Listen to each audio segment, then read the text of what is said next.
This podcast is a member of WildGamesProductions.com and D20Radio.com.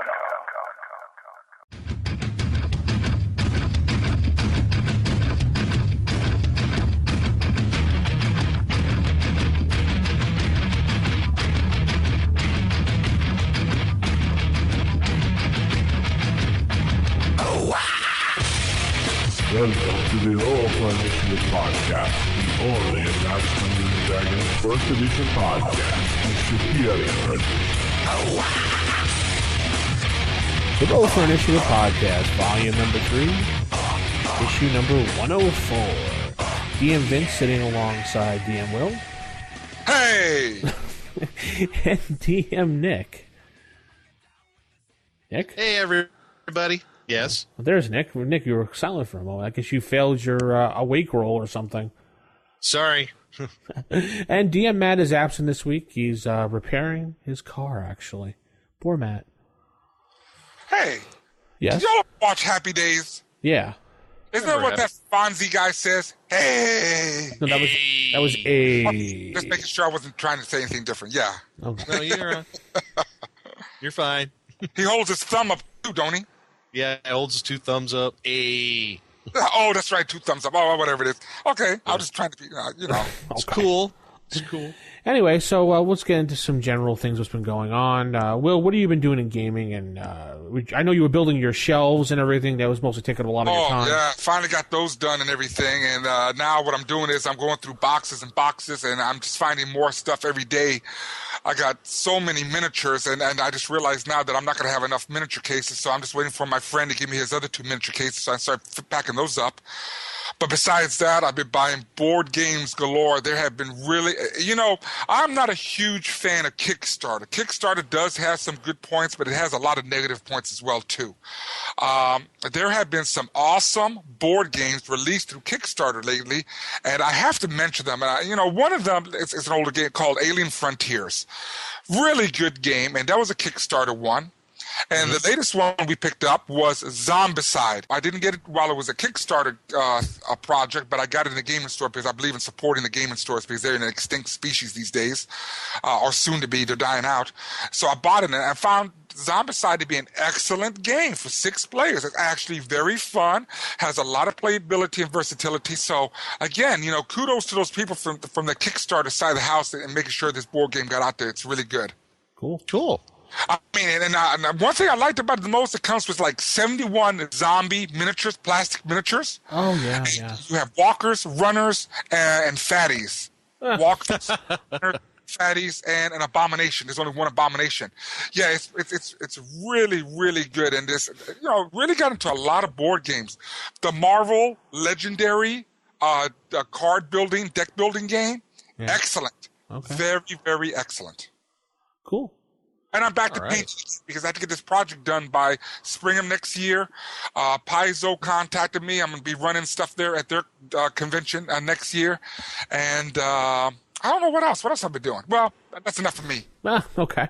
Now, you said your collection came up to a total of almost 10,000 pounds, right?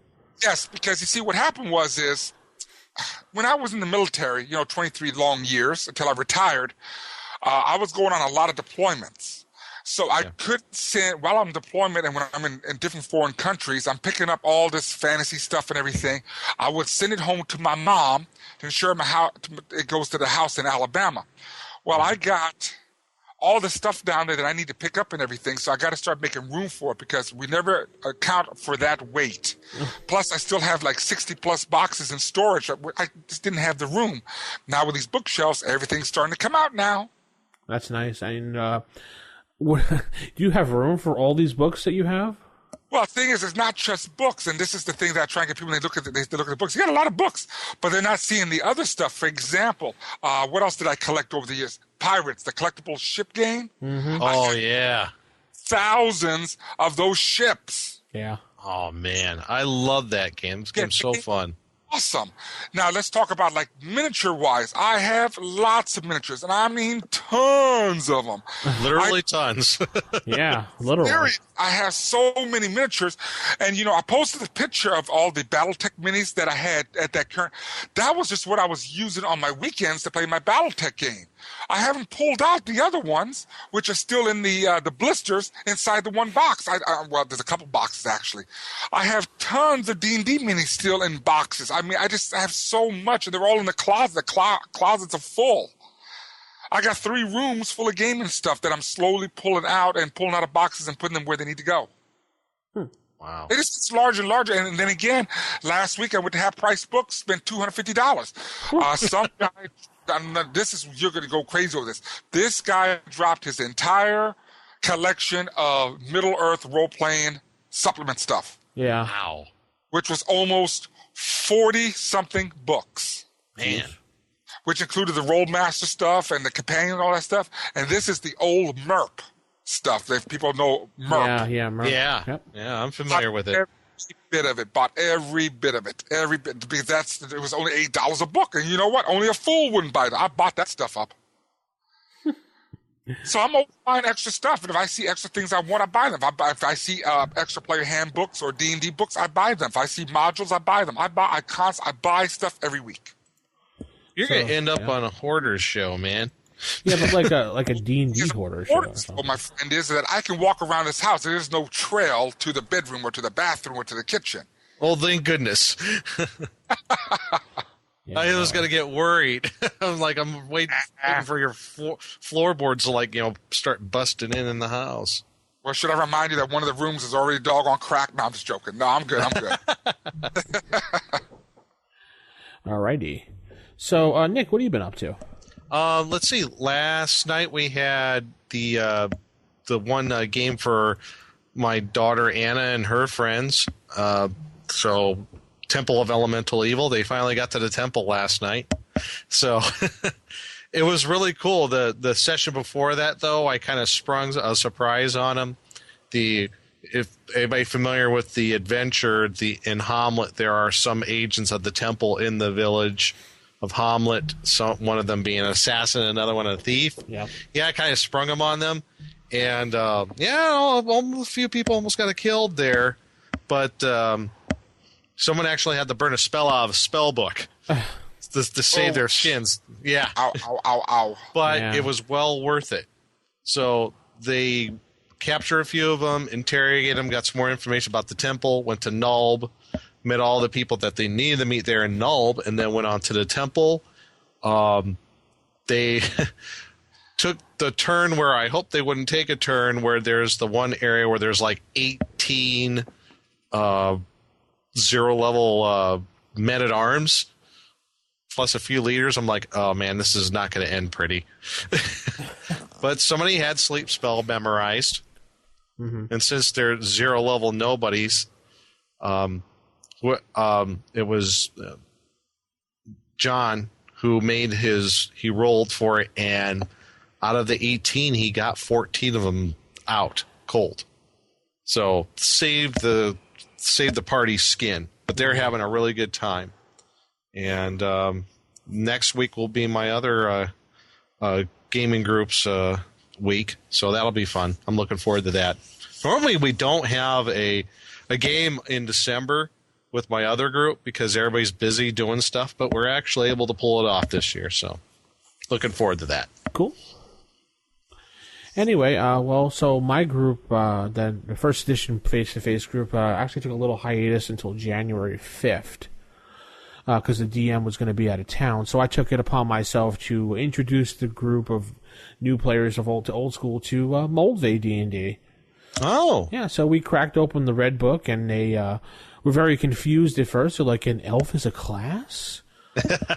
Well, because these are new people to the game as far as, and some of them were later edition players, so they were just they were like, cool, an elf, I could be a fighter / magic user, and I don't have to worry about not wearing armor or anything, So they all picked their classes. We had 2 dwarves, and we had a cleric, and we had an elf. And they went and they were exploring this cave where the bugbears were going to try to take over and use for their base camp, so they could start raiding the town with a bunch of orcs with pig faces, just for Will. There you go, Will. Of course, yes, pigs with orc faces, awesome. So they spent time. So they spent time in there killing that, and then they wound up going into town where there was they were investigating some type of plague inside the town, where they wound up causing a bit of chaos with the magic shop owner, and one of them wound up getting arrested, and then they found out there was a conspiracy in town, and the town guards were involved with the plague, and they had to figure out what was going on. So overall, it was a fun adventure, and I let them have a little leeway, so they had fun. One of the people in the group was chaotic, so he was causing a bunch of trouble with the rest of the group, so a lot of fun. First, I was thinking that you're going to say something like a conspiracy, like the Illuminati or the Bilderberger Group and their, black helicopters and stuff like that, but not that kind of conspiracy, huh? No, not that deep of a level. Okay, that would start freaking people out then. Yeah, nothing Mayan related or anything like that. Anyway, so that's that. Reprints are good. We went and announced our contest winner, and Will should have sent those prizes out by now. I'm sure, right, Will? Or did you step away, Will? I think he stepped away. Anyway, so let's head over to the next. No, I didn't. Wait, I'm right here. I was commenting, and I was saying Are you still there? Yeah, we're still here. Okay, I know. I sent them off. Everything's sent off. Okay, good. Okay, I didn't hear you. I thought maybe you had stepped away because I heard a bunch of noise. All right, so Nick, you're going to head over to the stars, and as we always say, we read all our reviews, not all the time, but we try to go back and resurface and read ones that are very critical or very, very happy. So this week, yes, we've got a very critical one, so let's read it. Yes, and just let everybody know that you can look for us on iTunes, and you could rate us. Just a little by the by, we have 142 ratings, and most of them are positive, but we do get some not so positive reviews, and we do read them all when we can. Yeah. So we don't dedicate every week to reading them because a lot of people said, we don't care about every happy review. And we don't get a whole lot of them in. Yeah, so. and it's understandable. You can't every week hear the same thing. You guys are great. We only read the ones that are someone takes a lot of time to post something or to really bash. Yes, thought-provoking ones as well. Yeah, so go ahead, Nick. Here's the platform. Sure. This is by Quid Hala. I hope I pronounced that correctly. And it's starts with doldrums. It's a 3-star review. And Quid Hala says, I loved the show at first. It got me very excited about trying out first edition. I started listening and suddenly the reprints were out. I was very enthused. But now, I really miss Jason, who had a personality that was fun and lively. Something different than the other guys who are very run-of-the-mill nerd stock. Matt certainly fills this role. He isn't entirely beholden to the prejudices and preferences like the grognards. I'm sorry if I mispronounced that. He adds to ideas rather than immediately poo-poo them. Maybe it's a simple case of familiarity breeding contempt. I look forward to anyone talking on the show other than Vince and Nick.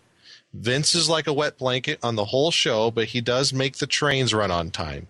His harping on other editions might be considered playful if it wasn't so relentless. Nick just makes me sad. When Vince turns against an idea, Nick quickly changes tack to match him, even if Nick seemed to agree with the idea at first. There is a guy like Nick in every nerd clan who is the butt of every joke. He never seems to care because he wants to be liked so badly. His ideas never have the same weight as the other nerds at the table. I've thought of a kind of a game where I would go through all the shows and count up all the malapropisms and did I pronounce that correctly? Malapropisms? Did I, guys? And mispronunciations he makes in every show. What's the deal with attributes rather than attributes, or however he wants to pronounce it? Attributes. Attributes. Yeah. I say attributes. He says attributes. It all depends on the region you were born in. That's right. all. He says, where I come in from one is a verb, the other one's a noun. Is this a regional thing or just Nick? We'll get back to him on that, right, guys? Yeah, sure. Another thing, stop with the sharing time in every episode when didn't do anything that week, which is true most of the time. I don't care to hear Nick and Vince complain that their plans fell through or their schedules are hard to plan around. If you have something interesting to chime in, Otherwise, shut up and move forward. At this point, I really don't get ideas from this show anymore. I listen for entertainment like I listen to Bill O'Reilly just to get my blood up and yell at him, mainly Vince. Okay, so all right. I'll respond first. I will speak last. Well, okay, that's fine. While we don't know who this person is, obviously, you can tell there's some flaws in his review because he's been a long-time listener, because he speaks about how Jason's so wonderful. And while Jason is a wonderful person, he wasn't on the cast the time when the reprints were being announced or around, so that's one of his flaws. So it's a long-time listener who has bashed us before, or made up what do they call it, a sock puppet account, Nick? Yes. Sock puppet account. It's very easy to do that on iTunes, and I can make up 4 accounts right now while I'm speaking to you and give us 5-star reviews too, but that's not right. Anyway, apparently this person is not smart enough, I'll say, to look at the show notes and see the time codes to fast forward, or not smart enough to use the enhanced feed to hit next chapter. Because it's very simple. As we've always said, from show 1 to show now, if you don't like a segment, just fast forward. Apparently they don't know how to do that because they're just too stupid. Yeah. Indeed. Yeah. Indeed. And I'm going to leave it at that. They're too stupid. And I'm glad that you think that, because now, each time you listen to the show, I'm going to emphasize these things even more just for you. Nick, go ahead. Well, where to begin? At first, reading this review, it did make my blood boil. Not for the simple fact that it was a bad review. It really isn't a review at all. It was more of a character assassination attempt on Vince and myself. Yeah. It's that being said, let me clarify. It's more of a critical attack on us rather than a constructive review of the show and how we could do things better. If there's a problem with you, how I say attributes or attributes, no, it's not just a regional thing or me. No, it's you, because you're a fool. And if we do sound bitter and petty about this, that's because we're just giving the person the same thing back that they were giving us. Exactly, because I view this as this way. If they took enough time and enough effort to go on iTunes and write not a scathing review, but an attack on those who do this show, and free. By the way, we have a show, and Quinn Hara, you don't. It's probably too. We're actually contributing to the role-playing community while you're not. We're doing something constructive, and you're not. Yeah, I don't consider it being constructive sitting at home picking your nose and writing reviews. Right. So, and it's not, and I'm fine with when it's a review. If we're doing something wrong, inappropriate, if there's some ways we can do things better, fine. We'll try to do those things. But when it's things when he says, Nick just makes me sad, and there's a guy like Nick in every nerd clan who has the butt of every joke and seems to not care what he wants to be like, whatever he said, that's a personal attack on that person. That is not, well, how would I say? That's not constructive criticism. No. Not at all. And then he goes on to talk about how, when we complain about when we don't have enough time to do things during the week like that. Well, you know what? We have lives. We do this. This is Vince, Will, and myself. We do this for free. We try to do as much as we can with the time that we have. I have a family. Vince he's married, and Will has his life that he leads, what he does. And, we try to find the best time that we can with the time that we have. And there was never any complaining about it. All we did was say, we were busy with this and that, and we couldn't game this week. Right. Does that eat up a whole lot of time in the show, guys? No. It's just a matter of, and then there's that fast forward thing. He could just fast forward over it. Yeah, because Matt puts in every show notes the exact time code I know. Isn't that crazy? Yeah, I know. I guess you can't read or too stupid. I guess not. I'm going to go That's too amazing. stupid. And then we also see, which really got me, it's like this person actually revealed his hand on his political slant when he did the whole Bill O'Reilly make my blood up boil whatever thingy. Well, that's okay. That just shows how you view us and how you view the world. And I've already seen other reviews that you've made and what other people that you love on iTunes, like that guy Bill Moyers. Oh, he's so great. Yeah. Oh, Bill O'Reilly, he's awesome. Double thumbs up. Yeah, there you go. So I watch him daily, and I'm going to keep watching him. Love the guy. Yeah, have a shrine to him in my house. Mm-hmm. So, other words. Yes, that's Roll for Intelligence podcast. Remember? Yeah. Yeah. The Fast forward. The Fox News podcast. Yeah. That's all I got to say about that. And Will, you wanted to speak upon this as well? Well, I mean, I think pretty much y'all covered it, and it's kind of funny that I wasn't mentioned. Now, that could mean one of two things: either he was listening to podcasts where I wasn't on there yet, or he just denies, or he refuses to acknowledge my presence on the show, which is fine. They have that, that prerogative to do so and everything. And, when I first came upon the show and everything, I know that Vince received, some text and emails from people saying, why are you putting Will on the show? He's burnt bridges in the community. Give me a break. Give me a break. Give me a break. And this is the stuff that's the problem. This is the problem I have with the gaming community when I read these kind of remarks. These are inflammatory remarks. There is no constructive criticism. All you're doing is attributing. There you go. Attributing stereotypes to people and just dogging them out. And I find that extremely doggone childish. Yeah, because I'm such a loser, I guess. This is the mentality of the people that hang out at certain elitist sites. Yeah. I'm seeing this now. This is the same type of mentality, and it's totally disgusting because when it comes down to it, we attribute to the gaming community as a whole. However, these elitist sites take away from that. They hurt the cause. These elitist sites and that mentality are the reasons people don't even want to deal with gaming as a whole, because they don't like that. And this is what I see right here. Here you are making fun of someone because they say words different. I butcher the English language, but that's because of my dialect, where I come from and everything. I have a southern accent. I know that. There's nothing I can do about that. If you got a problem, blame everybody in the South. Go to that region and blow it up or something and get rid of that accent forever. That's just the way it is. See, I know what I'm going to do now for the rest of the show. I'm going to talk like the rest of the show, like Morgan Freeman, because everything he says sounds smart. But what do you think of that?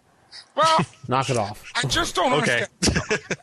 I have no problem with critical comments. If you want to dog me out, dog me out. But dog me out and then, provide that constructive criticism to make me a better person. Don't, accuse and attack people and try to lower them and destroy them or whatever you plan on, whatever the intent is of this review was here, and then just leave it at that. No. Totally childish. If I knew where you lived at, I knew your real name and your address, I seen your little jack in the box. Send him a jack in a box. Yeah. Because he's a jack there all day and just play that. Bing! And just sit there in a corner and do that for the rest of your natural life. But that's the only punishment I could figure that'd be good. I would send a recording of mispronounced words to him every single day. Well, he doesn't need that, because remember, he's going to go back and piece all together for fun all the things you said wrong. So. Oh, okay. Well, I didn't like the thing about, every nerd clan. Yeah.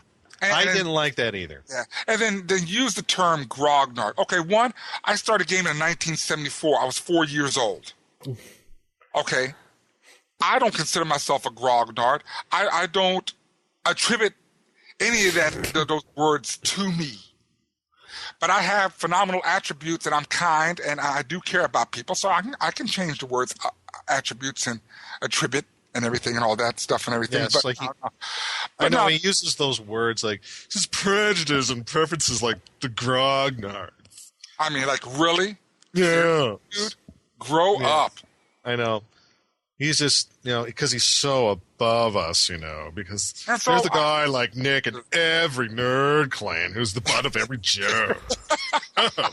I'm so above these people. Yeah. All right. Well, fit anyway. enough to lick my character sheet. Jeez, Nick. Anyway, so basically, you're just too stupid. So we're not going to spend any more time on it. Let's head over to some sage advice.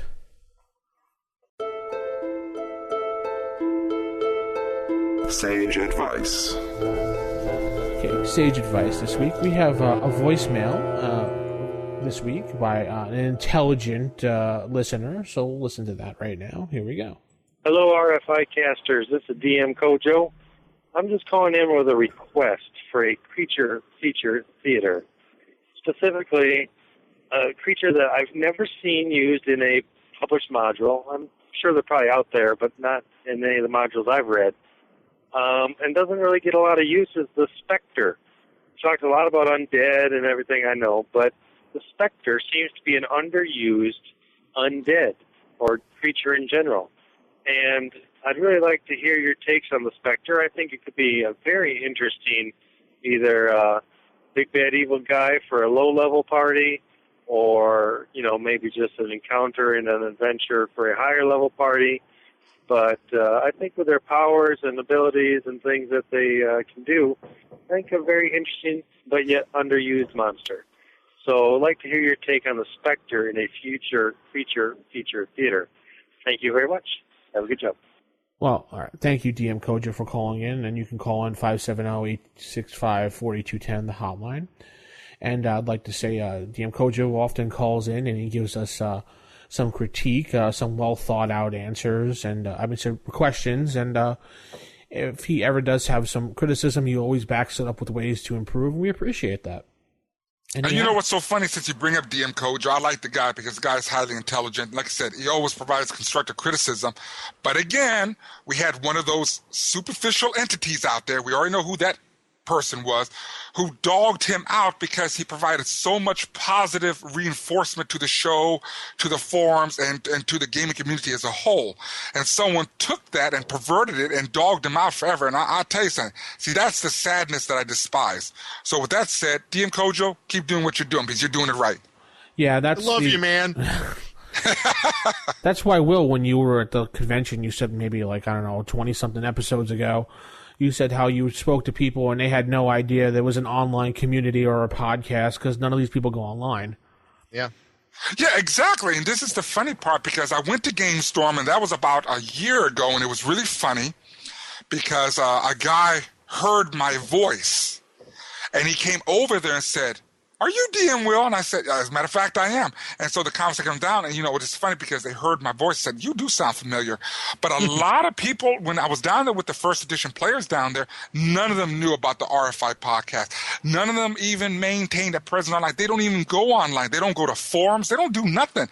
And I see that a lot with the majority gamers that I personally I understand people now. I talk to a lot of gamers out there. I go to a lot of gaming conventions. I meet a lot of people. I'm on panels, and it's shocking that a lot of people don't know about the podcast or that there is an online old school gaming forum presence. Yeah. Well, there is some good ones and there's some bad ones, so whatever. Anyway, let's go on to our first email. Oh, let's answer our Kojo. Yeah, Kojo's question. We got to talk about DM Kojo. DM Kojo, I don't know what modules you're not reading, but I can tell you there's a couple out there with Spectres in there. Yeah, I was kind of racking my brain on that too, and I'm thinking, there has to be one. Why am I thinking Descent to the Depths of the Earth, there's a Spectre in it? Well, there are Spectres in quite a few modules. I just can't pick. I'm going to tell you why I can't recall right off the bat, because one, Spectres should be extremely rare. They're extremely powerful. And to throw them against a low-level party, I don't know which idea of a low-level party is, but if you're saying 1 to 3 DM Kojo, that's a game I wouldn't want to play with because yeah. When Spectre hits you, that's two level drains right there off the bat.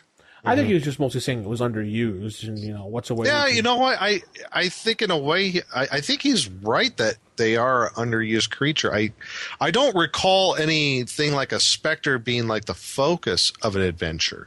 No, maybe as a random encounter, maybe as a planned encounter, but nothing as like the focus around a whole module or adventure.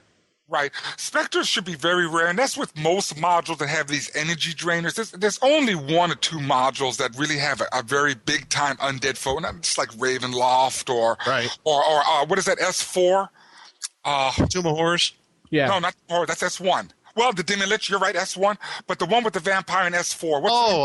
Lost Caverns of Zoicanth. Yeah, the Lost Caverns. Did I pronounce that right? Zoicanth? Yeah. Oh, did you say it right? I don't think you said it right. It's that dialect of yours. I'm sorry.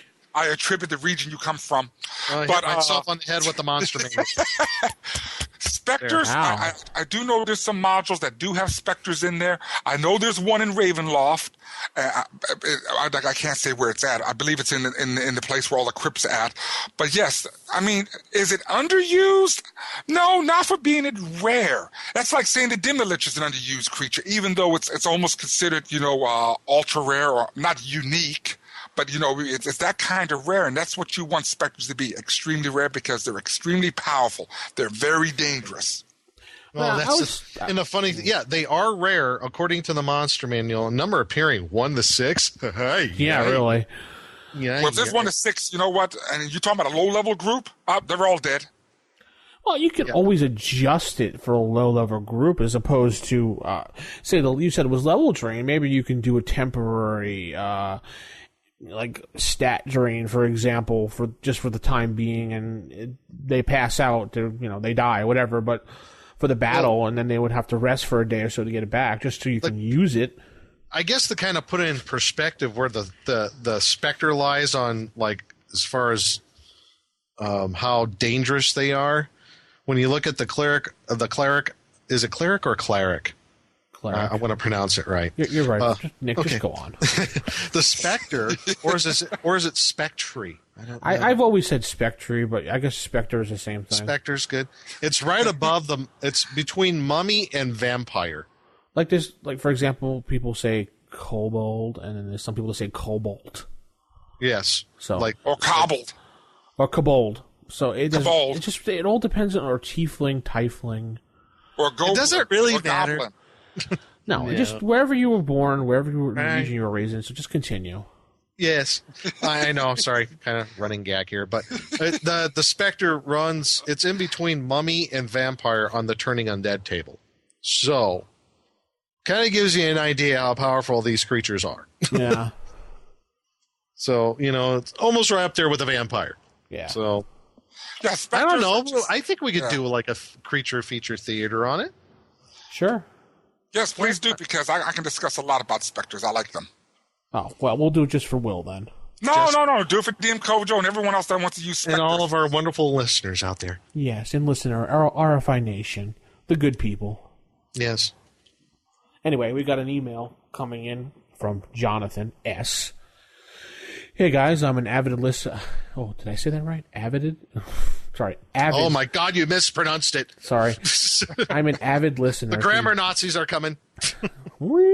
Anyway, I'm an avid listener to your podcast. Good to see there are still people out there who play old school AD&D, and that me and my gaming friends are not the only ones. I wanted to ask if you guys write a lot of your own dungeons now, or do you just download and buy D&D dungeons from WotC? Or actually, put Wizards of Coast. WotC, the same thing, and just back convert them to AD&D first and second edition. I've never done anything second edition, so bleh. The reason I ask is because that was a playful little taunt at the edition. Just so maybe I'd clarify that. The reason I ask is because I am a subscriber to the Wizards of the Coast D&D Insider, so I can download back copies of Dragon and Dungeon magazines. And I recently downloaded Dragon 182, which Will was looking for the Ghost, Return to the Ghost Tower of Inverness. Yes. Yep. Yeah. Return to the Ghost Tower of Inverness. Right. It has all printed in the Ghost Tower. I read through the dungeon and decided I would run this for my group of friends in December. This dungeon is listed as a low level, and the group I am running for this the group I am running for... Wait a minute. the grammar.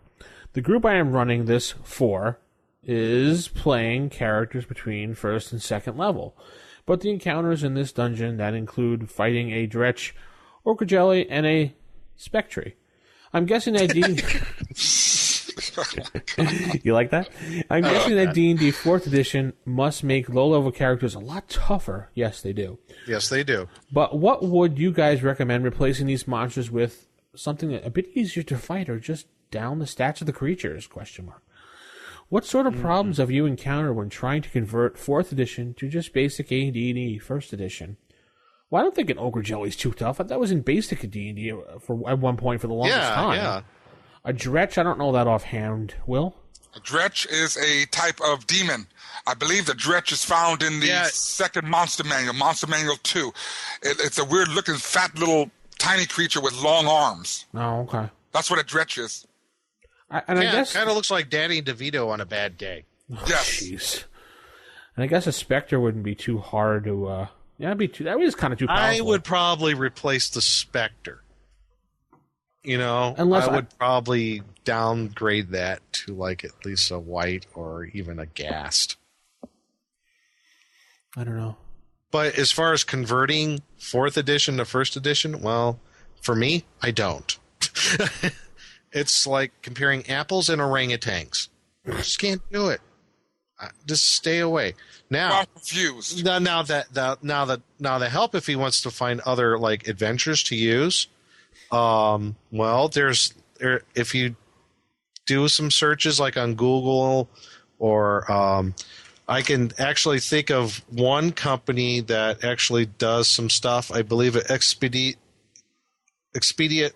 Oh, darn it. I mispronounced it again. Is it Expeditious Retreat or something? Expeditious Retreat Press. They do a whole bunch of all new adventures. I found really good stuff there. Like it also said, you can convert some 2nd edition stuff.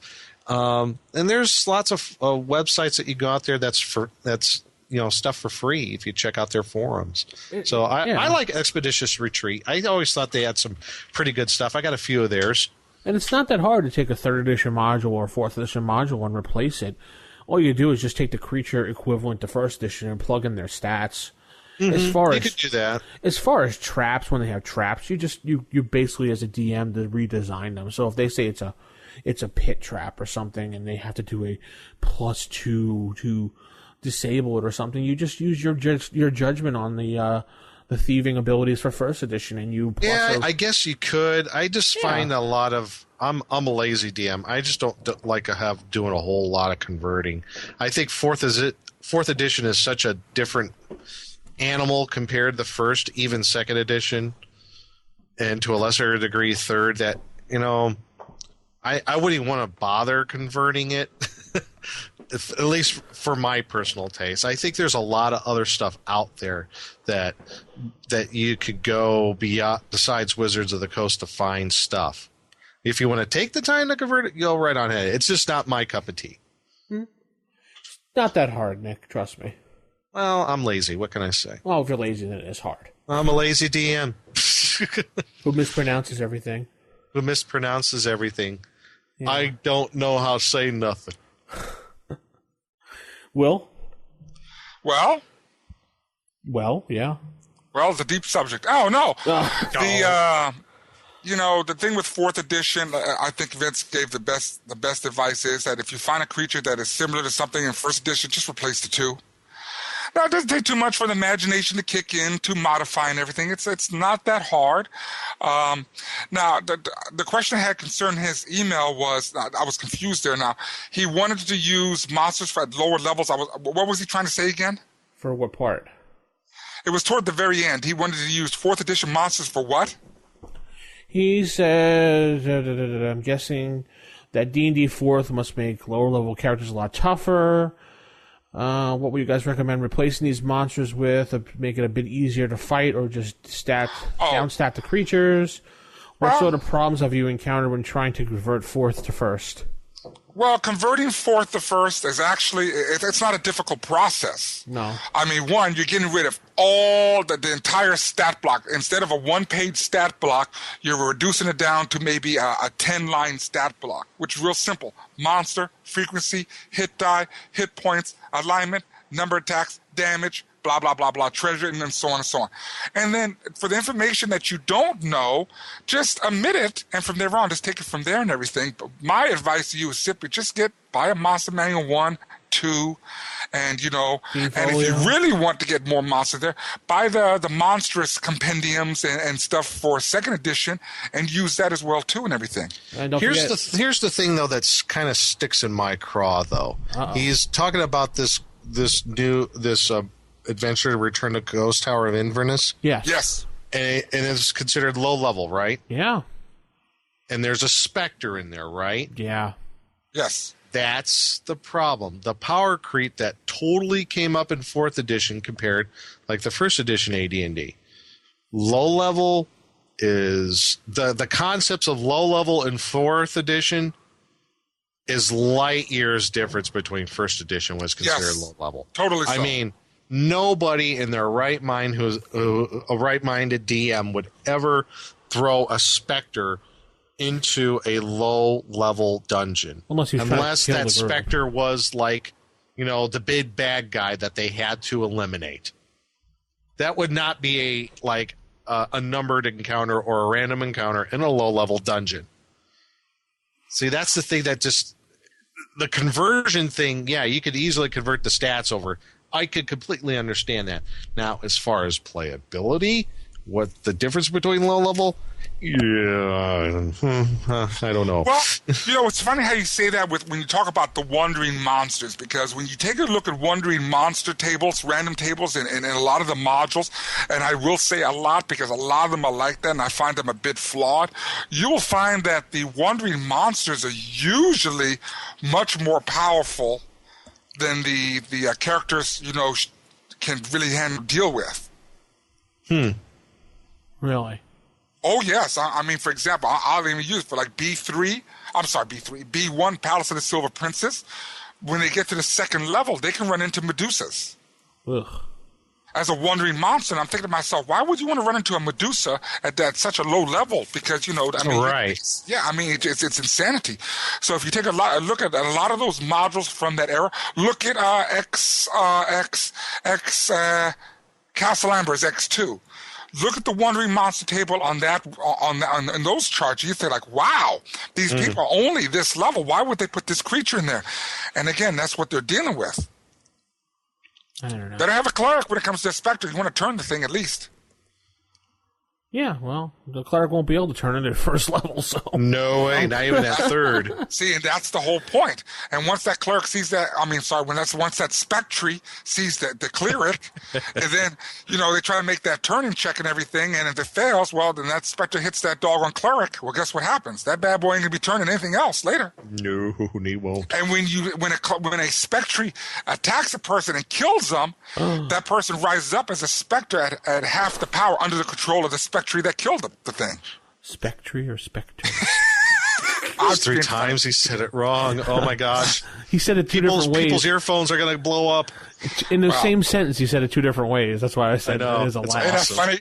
That's awesome. I love it, man. Dialect. It's my regional that I blame. I attribute my regional, you know, background. Yeah, okay, here's a Spectre in 4th edition. I'm looking at it right now. I pulled out the Monster Manual book that I have. Actually, my hands are burning just touching it. But anyway. You have to handle it with asbestos gloves? Yeah. Okay, it's a level 4 lurker, whatever that means. I don't know. Yes, I don't know. It lurks in the background. Okay. It's got a +8 to initiative, whatever. Senses +6 dark vision. Okay, it's got a spectral chill cold aura, which I don't... enemies in the aura take a -2 penalty to all defenses. It's got an average of 30 hit points. Its AC is 16, so equivalent of 4 in our edition. It's fortitude, don't worry about that. It's immune to disease, poison, resists 10 necrotic. I don't know what that means. What it means that it's resistant 10 necrotic is that if you type to do a damage with any type of any type of death spells that cause, you know, damage caused by death spells, they have to do over 10 points of damage to do damage to the Spectre. Okay, this is where I could see it coming in to be different right here, because basically they got rid of the level drain. Now when they attack, they do necrotic damage, which is gives you a 1d6 +2 damage. Let's see. There is nothing about here that you can go invisible until they attack, but there is nothing in here that is taking away level drains. But there is another version of a Spectre, a Void Soul Spectre, which is level 23. Gosh. And that one has a life siphoning ability, which he basically, when he attacks and hits you, he gets 5 points back to his attack. But there is nothing in here about level draining. So there is where the difference between the two Spectres is.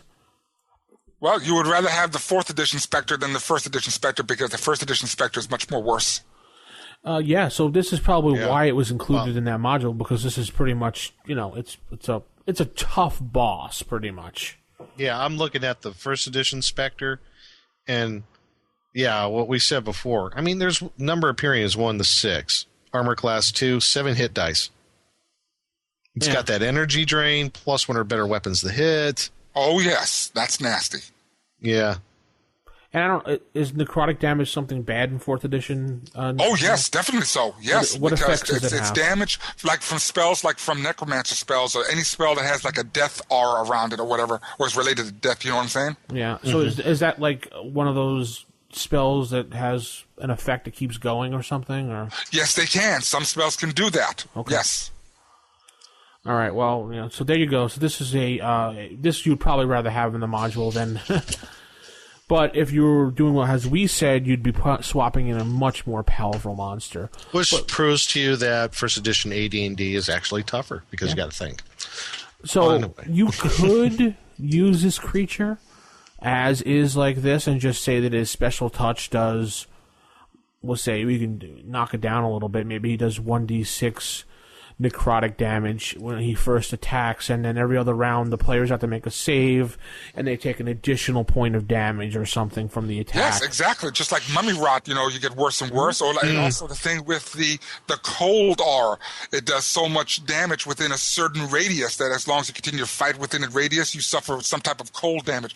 And not the cold damage where it goes down in temperature, but the damage that affects your psyche, your soul, that kind of cold damage, if you get where I'm coming from.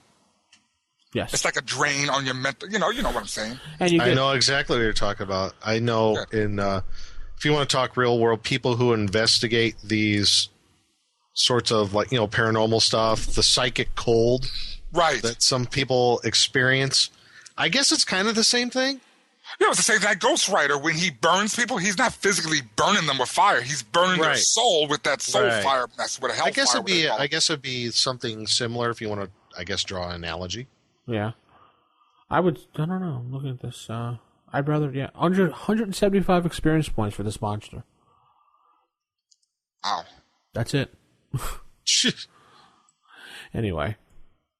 It's a whoosh compared to the 1st edition Spectre. Oh, yeah, of course.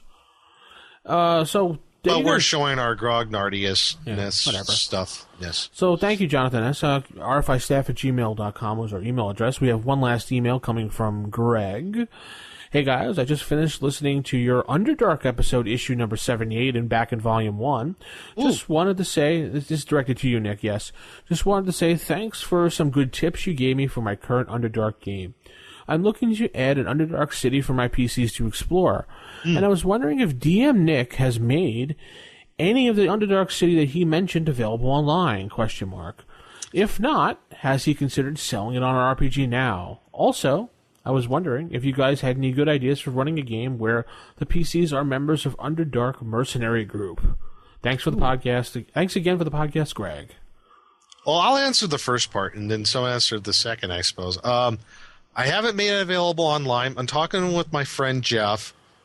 Since he got back from Afghanistan, we are looking at, I'm hoping maybe through this Christmas and stuff, this holiday season, since we're both going to have some time off, to look at what we have, see how we can add things more, see what we need to do as to make it maybe a publishable product. I think we're going to have some problems when it comes to things like product identity.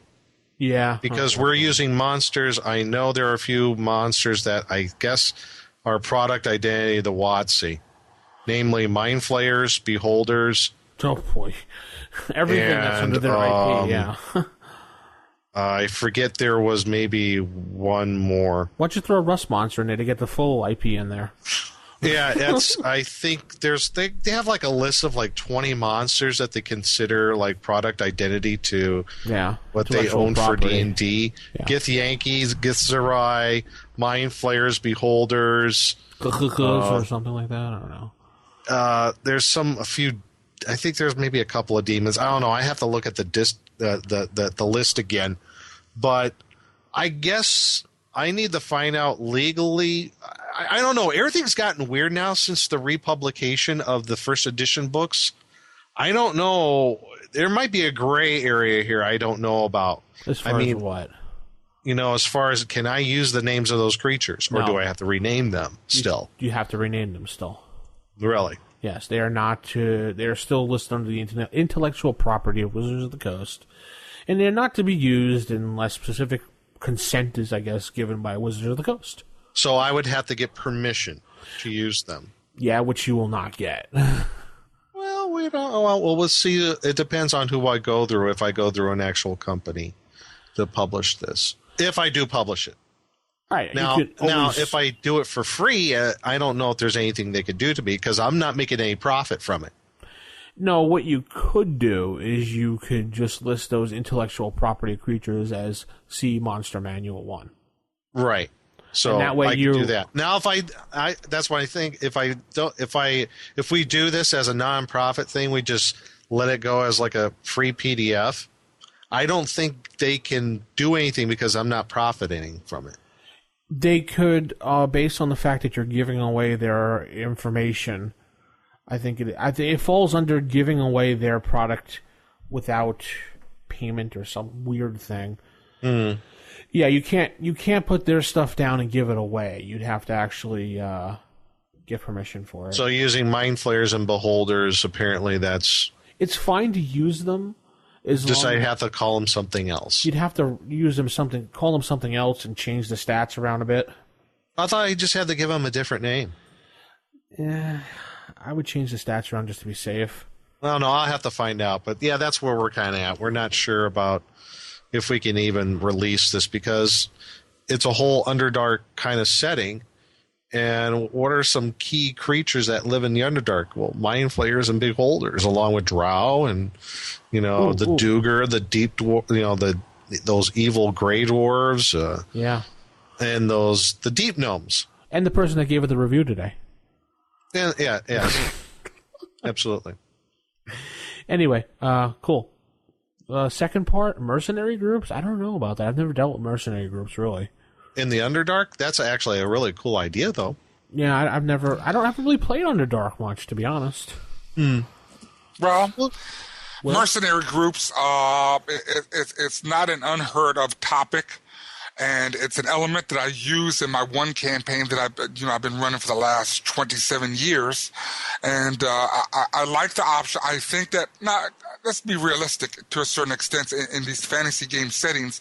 It would be not uncalled for to have mercenary groups. If you can have mercantile groups, if you can have thief guilds, I mean, who is hiring who to protect, caravans? Yeah. It would be necessary. It would be simple to, it'd be simple to think up, there'd be mercenary groups for hire. I think a good place to look for inspiration that kind of did like for mercenary or adventurer groups is Forgotten Realms, especially the first edition box set.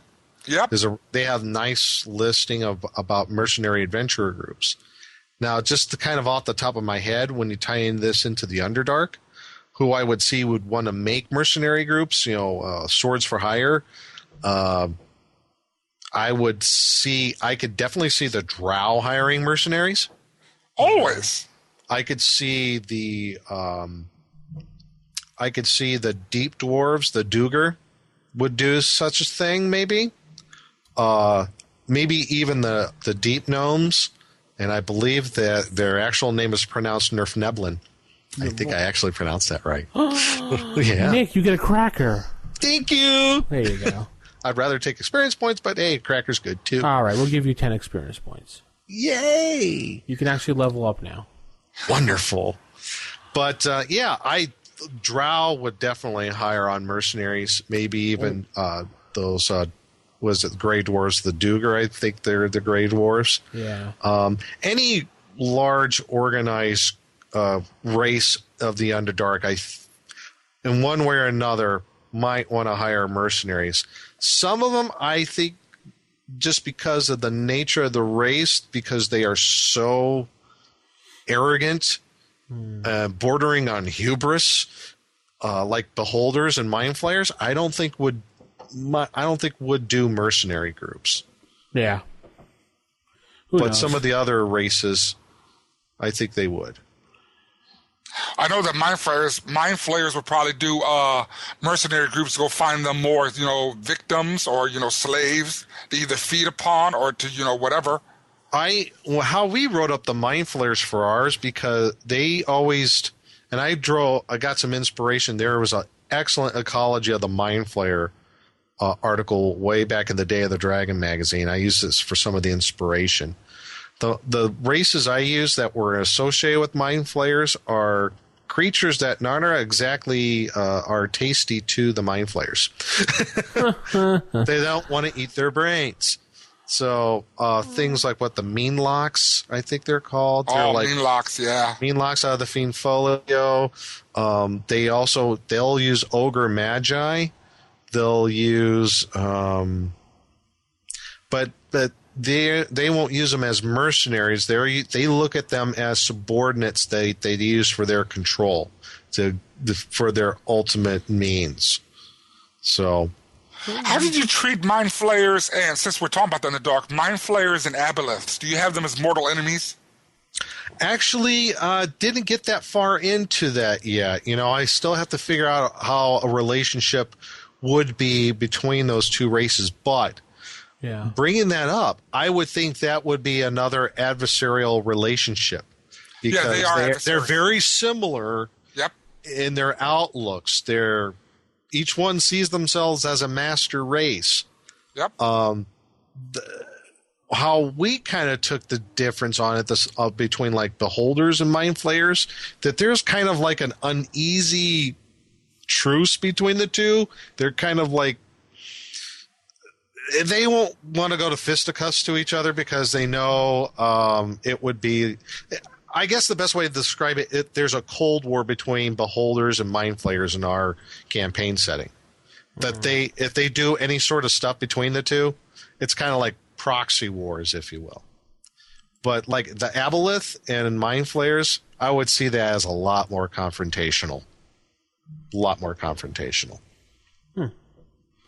you can always rename the mind flayers how people refer to them. Like they call them squid heads. You can call them squid heads. I think I can actually use illithid. I could use illithid. Can you? Yes.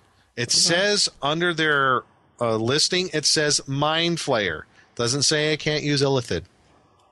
All right. Yeah, I think the problem is, though, that I don't think you can use that because I don't know if Paizo attempted that and they failed. I don't think you can use that term either. I'm such a small fish, they wouldn't come after me anyway. Well, that's not true because they went after somebody who was selling artwork a while back. He had a beholder, he had a mind flayer, not a mind flayer, he had a beholder and a rust monster in his artwork, and they cease and desisted him. And he was only a little guy; he wasn't selling it for much, like maybe $2 or $3 the artwork. Well, that's the thing. Kind of going on the other thing, I don't know if I don't do it for profit, if I'm doing it for free, I'm not sure how they would,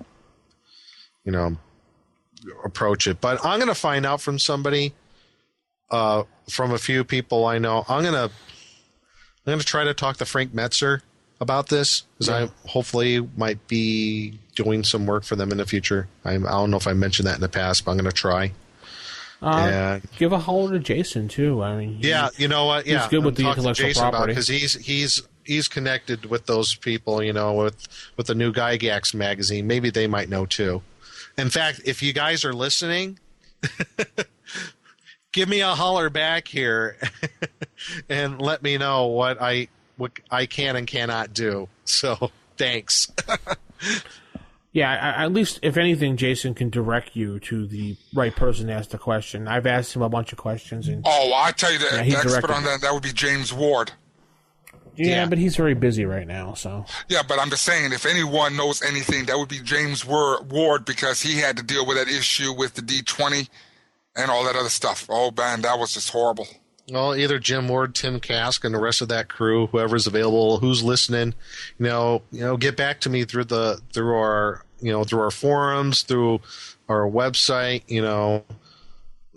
and hey, we'll see what happens from there, right? Sounds good to me. Okay. Anyway, so that's stage advice, and we'll head into our next segment, table matters, in just a moment. This week we're gonna be focusing on what people like. As of recent, we're gonna focus on a module, and it's a very well-known module. It's from the A series. In fact, it's A1 slips. Yeah, I guess I mispronounced that. Oh no! Yeah, A1 Slave Pits of the Undercity. So this is a good one to pay attention. I think it's levels, I don't have the module in front of me at the moment. 4 to 7. 4 to 7. I was going to say that. Anyway, let's get into the table matters next. Typical. Of all the evil creatures in the world, I'd like to find one with table manners. What, are you kidding me? I spent years cultivating the worst table manners on the planet. Table manners. Okay, here we are in Table Manners, and like Vince said previously, we're going to be talking about Module A1, Slave Pits of the Undercity by David Cook. Mm-hmm. And this was an adventure for characters level 4 through 7. This is part of the famous A series of modules that were published back in the early 80s, modules A1 through A4. We're going to cover A1. And it originally was a tournament module for Gen Con 13. Yes. So a little bit of Gen Con history there for us. So in this segment, I'll talk about the basic story of this first module. Then I'll get into maybe some plot hooks that you can use as a DM when you want to put this into your particular campaign, how you can get your player characters involved with this, and cover any good and bad points in this one particular module. So just knowing the general background of this, and I'm just going to kind of read a little bit here and there, maybe paraphrase on the background of this. Mm-hmm. Several years, organized bands of pirates and slavers been raiding the coastal towns of the Sea of Gearnet. Now, just a little FYI, this module, like most of the modules prior to 1985, I would say, by TSR, were focused on the World of Greyhawk fantasy campaign setting. So everybody grab your Greyhawk maps, your gloss auguries, and what have you. Ooh, and go to Anna's website, right, Will? And that's right. Website. Yeah, Anna's website, ghmaps.net, and you could probably find this listed in there, in fact. Absolutely. Yep. So it goes on saying, ranging from Onwall to the Wild Coast, they have descended quickly and ruthlessly on small towns and villages, taking citizens in the middle of the night. The local lords and other communities haven't done much to them because at first it was just hit and miss operations that they were conducting. But recently the attacks became more numerous, more threatening, and the lords that are local have finally become determined to take action. And they said, forgetting their petty squabbles, they unite against the marauders of the Yellow Sails. Through information gained from the escaped slaves and those fortunate enough to have been found and bought by families or friends, lords have tracked the slavers to a port. This port is the city of Highport. It's in the Pomarge, which is basically like a demi-human realm, which is, I believe, south of the Wild Coast. And this adventure kind of starts, I guess the term would be in media res, where you start at the beginning, right where they think you're already in Highport. Yes. And you've already found where the slavers are, their stronghold in the city of Highport. So that's how it kind of starts. The tournament start puts them right in front of the secret entrance. Yeah, basically puts you right in front of the entrance to a temple that was once devoted to a god, but now has. Now, it doesn't say what god it is that was this temple that was once dedicated to. Now, I did a kind of a little research on this when I was reading through the module. Now, using this as in the Greyhawk fantasy campaign setting, I would say when there was a few references here to she or her as far as whatever god is. So it's definitely a female god. It's definitely a goddess. Yeah, I think it was during the time when they were still inventing a lot of things for Greyhawk, so I don't think they left it open so that you could decide on your own, kind of. Yeah. Maybe Gary had an idea going for this, and then he decided, nah, don't worry about it. I would think if you were going to maybe say if it was a temple devoted to a goddess, I would say either Marika, who's the goddess of agriculture, or maybe even Biori. She's a nature goddess, I believe. World of Greyhawk. So if you want to try to tie this in somehow, maybe one of the plot hooks I was thinking of before is maybe one of those temples of Biori or Marika. Maybe they lost contact with this particular temple and they wanted to find out why, and they in the city of Highport. Maybe that would be something. Or they're trying to reestablish it. Just one of those ideas that you can use as a plot hook. So the regular start puts the adventurers outside the walls of the ruined temple compound, while the tournament start puts them behind the temple at the secret entrance. Yeah. So there's the tournament part, and then there's the regular campaign parts to this, which I found were a little bit weird. Yeah. But I don't understand why they did that. I don't. Maybe because of the role playing aspect of sneaking around in the beginning, or maybe. I think also part of it was, I think when you look at the secret entrance part, if anybody else has this, you're kind of looking around. I believe they start you in front of the secrets entrance at 1A. It says behind the back of the temple. Yeah. So I'll cover that. Okay, we'll move on from that then. We'll cover that. I think that's more because the tournament part, you're talking about time constraints. So, yeah, I was wondering about that too. We'll cover that in the next thing. But some of the things I found interesting in this adventure is, as I reread through it, I was actually pleasantly surprised at the dungeon ecology. Particularly on the second level, when you get down into the sewers. Yeah. I thought the dungeon ecology, I really don't care much about the dungeon ecology stuff because it's D&D, It doesn't really have to make sense. But in this way, it does. I like how the new monster that they threw in here, I think we're going to talk about later, the Aspis, works in conjunction with giant ants. Yeah, they're very... Yeah, well, I'll talk about that later. So yeah, but I thought that was really cool on how the dungeon ecology of the adventure actually kind of works. You notice something about the artwork throughout the whole module? It looks... Yeah, it's black and white. Yeah, obviously it's black and white. Thank you, Will. You get a cookie for that one, Will. No, the thing I wanted to point about the module, it's very Marvel superhero-like, if you look at it. Just take a step back and look at the characters. I don't know. It's kind of like they took drawings and just put fantasy stuff on it from a superhero book. I guess a little bit. Yeah, kind of. You look at some of the pictures and it kind of looks like that. But all right, go ahead. Keep going. It's like they use stock art. Yeah. It wasn't stock art, but I thought what was cool. Well, if you want to talk about artists, the artists that were on this were, let me see, Jeff D., David S. LaForce, Jim Rosloff, and Bill Willingham. Jeff D. did some of that. That explains a lot of That's the cover. Yeah.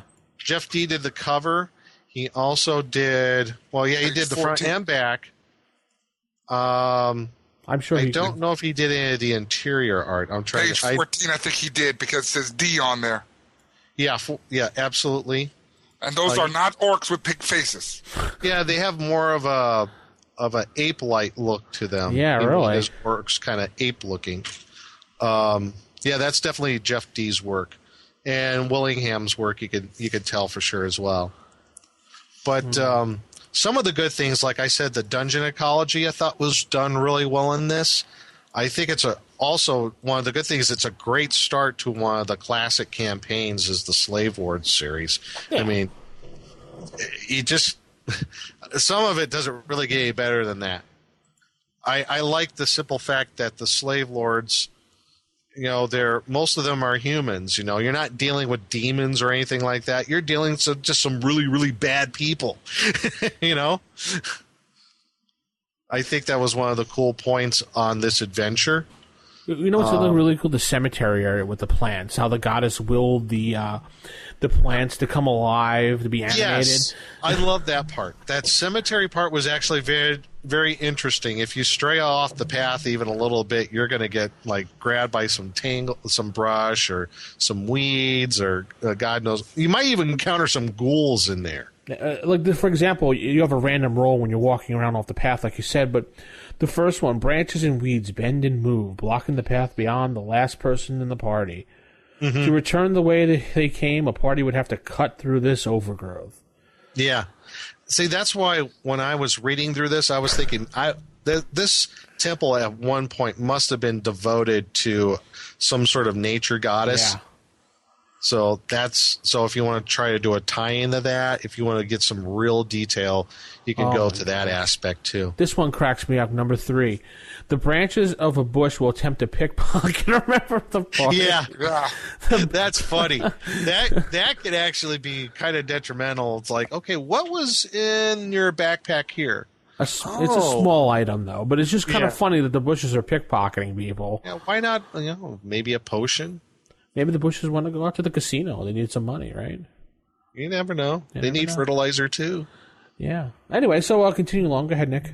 But overall, one of the things I found interesting is typical of a lot of the adventures of this type came out at this time. You have a solution to a problem that's going to come ahead of you. For example, there is a section here where you come across an alcove where there is a bunch of a few barrels of wine that has soured to vinegar. Yeah. The next encounter at this time, which was a new monster, is a giant sundew, which lets out its sticky tendrils, black tendrils, and tries to, touch you and take you into its clutches. Yes. What's the one thing in the description that dissolves the stickiness? I don't know what. Well, things like alcohol. Yeah. Vinegar. Things like that will dissolve the tendrils of the honeydew. So, this is kind of like one of those things that were common in the area. And you know what? I kind of like maybe it's campy a bit, but I kind of like camp a little. I watch Mystery Science Theater 3000. Go figure. Anyway, so it's one of those things which shows that this was definitely a tournament module, because there's a situation that arises where the adventuring party is going to face an encounter where they might not have a normal means to get through it, but somewhere in the vicinity of that encounter is a solution, Sort of like going to the, slaying the red dragon. What do you find in its hoard? A +5 sword versus red dragons or something. No! Who wrote this? Gary Gygax? Duh! But, so that was one of the things I enjoyed about this. Another, I guess, is the the denizens of this temple that took it over. There are some things in this that took up residence later on after. It's mostly orcs and half-orcs that are working with the slavers in here. But there's a few things that they're afraid of that they avoid, namely those basilisks. I love the basilisk den because there's like a 10-foot wall that separates the basilisks from the rest of the temple. So that lends me to believe at one point or another, and I think it's in the adventure, like whoever encountered these before were smart enough to say, you know what, we can't kill them, but you know what, we're going to keep them around. They're good to get rid of, whoever we might capture who are, trying to take us out. I just thought that was kind of cool. They're like, we're even avoiding this area. So I think those are some of the good points on this. I like the use of the new monster, the Apsis, that we're going to talk about later. Yeah, even the random encounter is pretty decent looking if you look at it. Yes, and I'm actually glad you brought that up. I almost forgot about the Wandering Monster roster. I thought this was really good. They actually put in the Wandering Monster roster section that when these creatures are encountered, there is a count. Say, for example, the wandering monsters. One of them is crocodiles. If they encounter a couple of the crocodiles in the sewer section, you deduct it from the total of 10 crocodiles. So, to me, that makes sense. Yeah. I mean, it doesn't mean there's like this giant random monster generator machine out under this whole dungeon that's spitting out green slime gas and doppelgangers and crocodiles. There is a finite amount of random encounters that your party members are going to run into, so you got to deduct it from the total, and that makes a lot of sense to me. So I thought that was a pretty cool thing, and I think that some of these they're asterisked. And if they're, like, for example, we were talking about those basilisks. If you encounter them as a wandering monster and you eliminate them, once you go to their lair, they're not there. They were somehow got out of their lair, and you were able to eliminate them before you got to their lair. Yeah. So, do you think they were a little bit liberal with giving out magical items in this? I'm seeing it because I'm scanning through it as we're talking after reading it, and I remember seeing there was quite a bit of magical stuff that they threw out. But nothing, I think, that was overly powerful.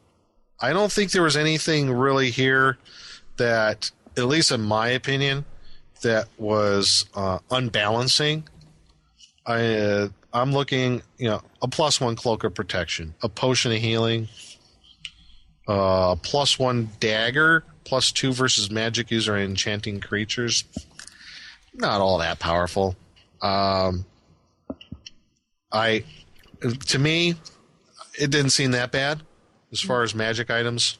I thought it was okay. Yeah, I guess so. I kind of thought it was a little bit more. I guess I'm more strict about giving out magical things, and I guess the word is a stingy DM. I guess you can call me, and I don't like my characters getting too powerful. I don't like superhero games like in D&D. Oh, neither do I. But looking at the actual magic items that it has in here, many of them are, one-shot use. A potion of speed, a potion of healing. There's a scroll of protection from petrification.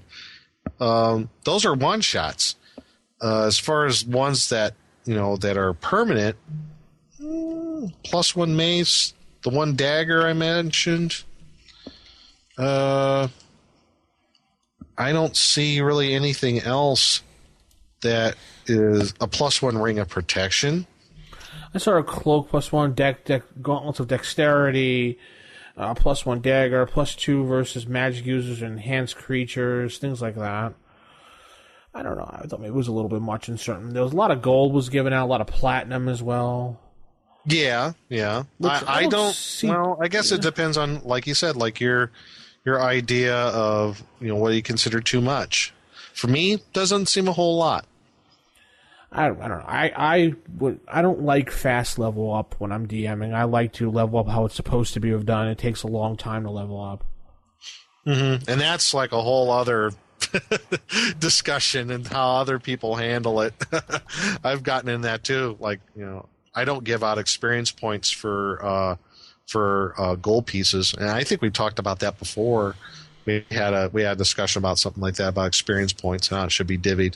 Yeah, we won't get into that again, but yeah, you did say that. Yeah, true. Yeah. So now, as far as like, those are some of the highlights. Some of the things that I enjoyed, a lot of the good points, and that I don't really see a whole lot of bad points. I guess the only real bad point I see about this adventure is, like it says, it throws you plop right there, right in front of the where the slave lord holding is in Highport.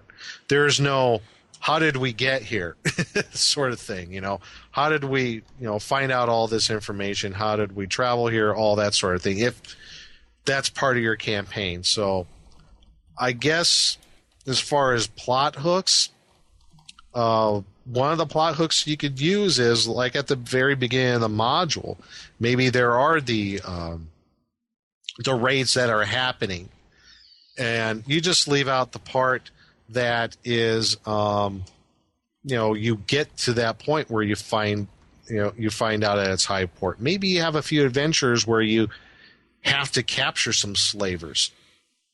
That maybe some of these local lords have said, okay, we've had enough. We're hiring you guys to actually capture some slavers and find out where they're coming from. So maybe that would be a good plot hook. True. So you set up maybe a little mini adventure maybe at a town on the coast. You go to that town. Maybe you do some digging in the town. Maybe there's some agents for the slave lords in that town. You find out about them. Maybe you capture them and they reveal information, or maybe they raid this particular town every so often. You're just waiting for the next time when they show up.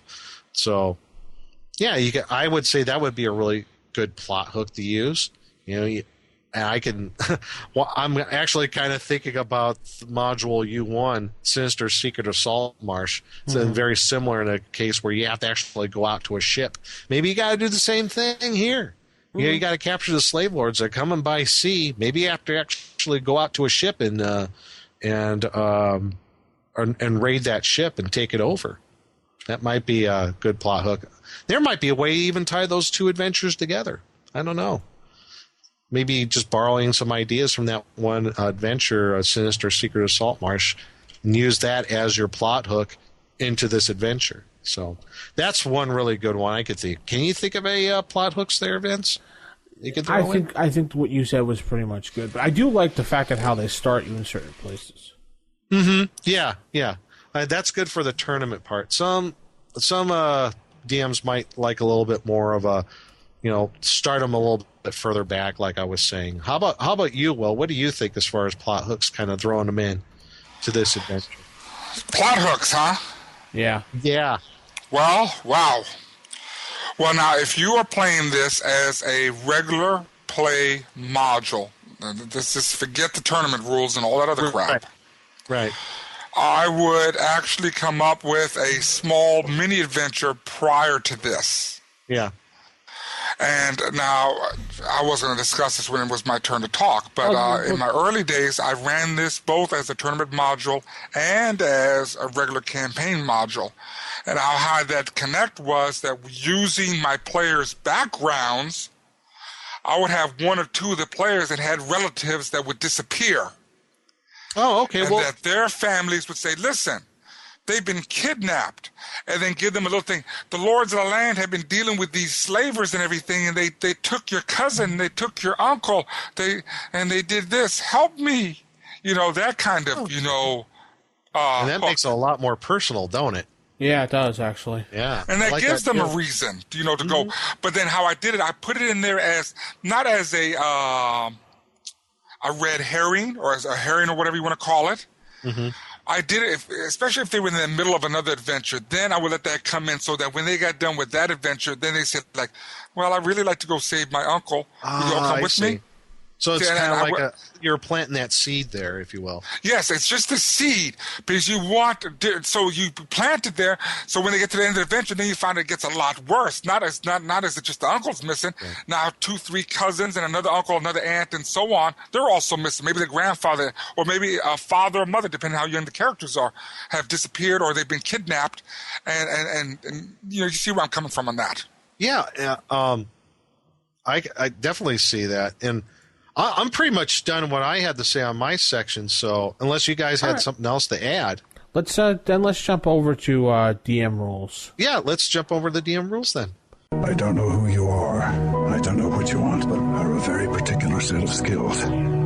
Skills I've acquired over a very long career. Skills that make me a nightmare for people like you. I will look for you. I will find you. And I will kill you. Okay, this is DM Will. We're going to talk about A1. Thank you, DM Will.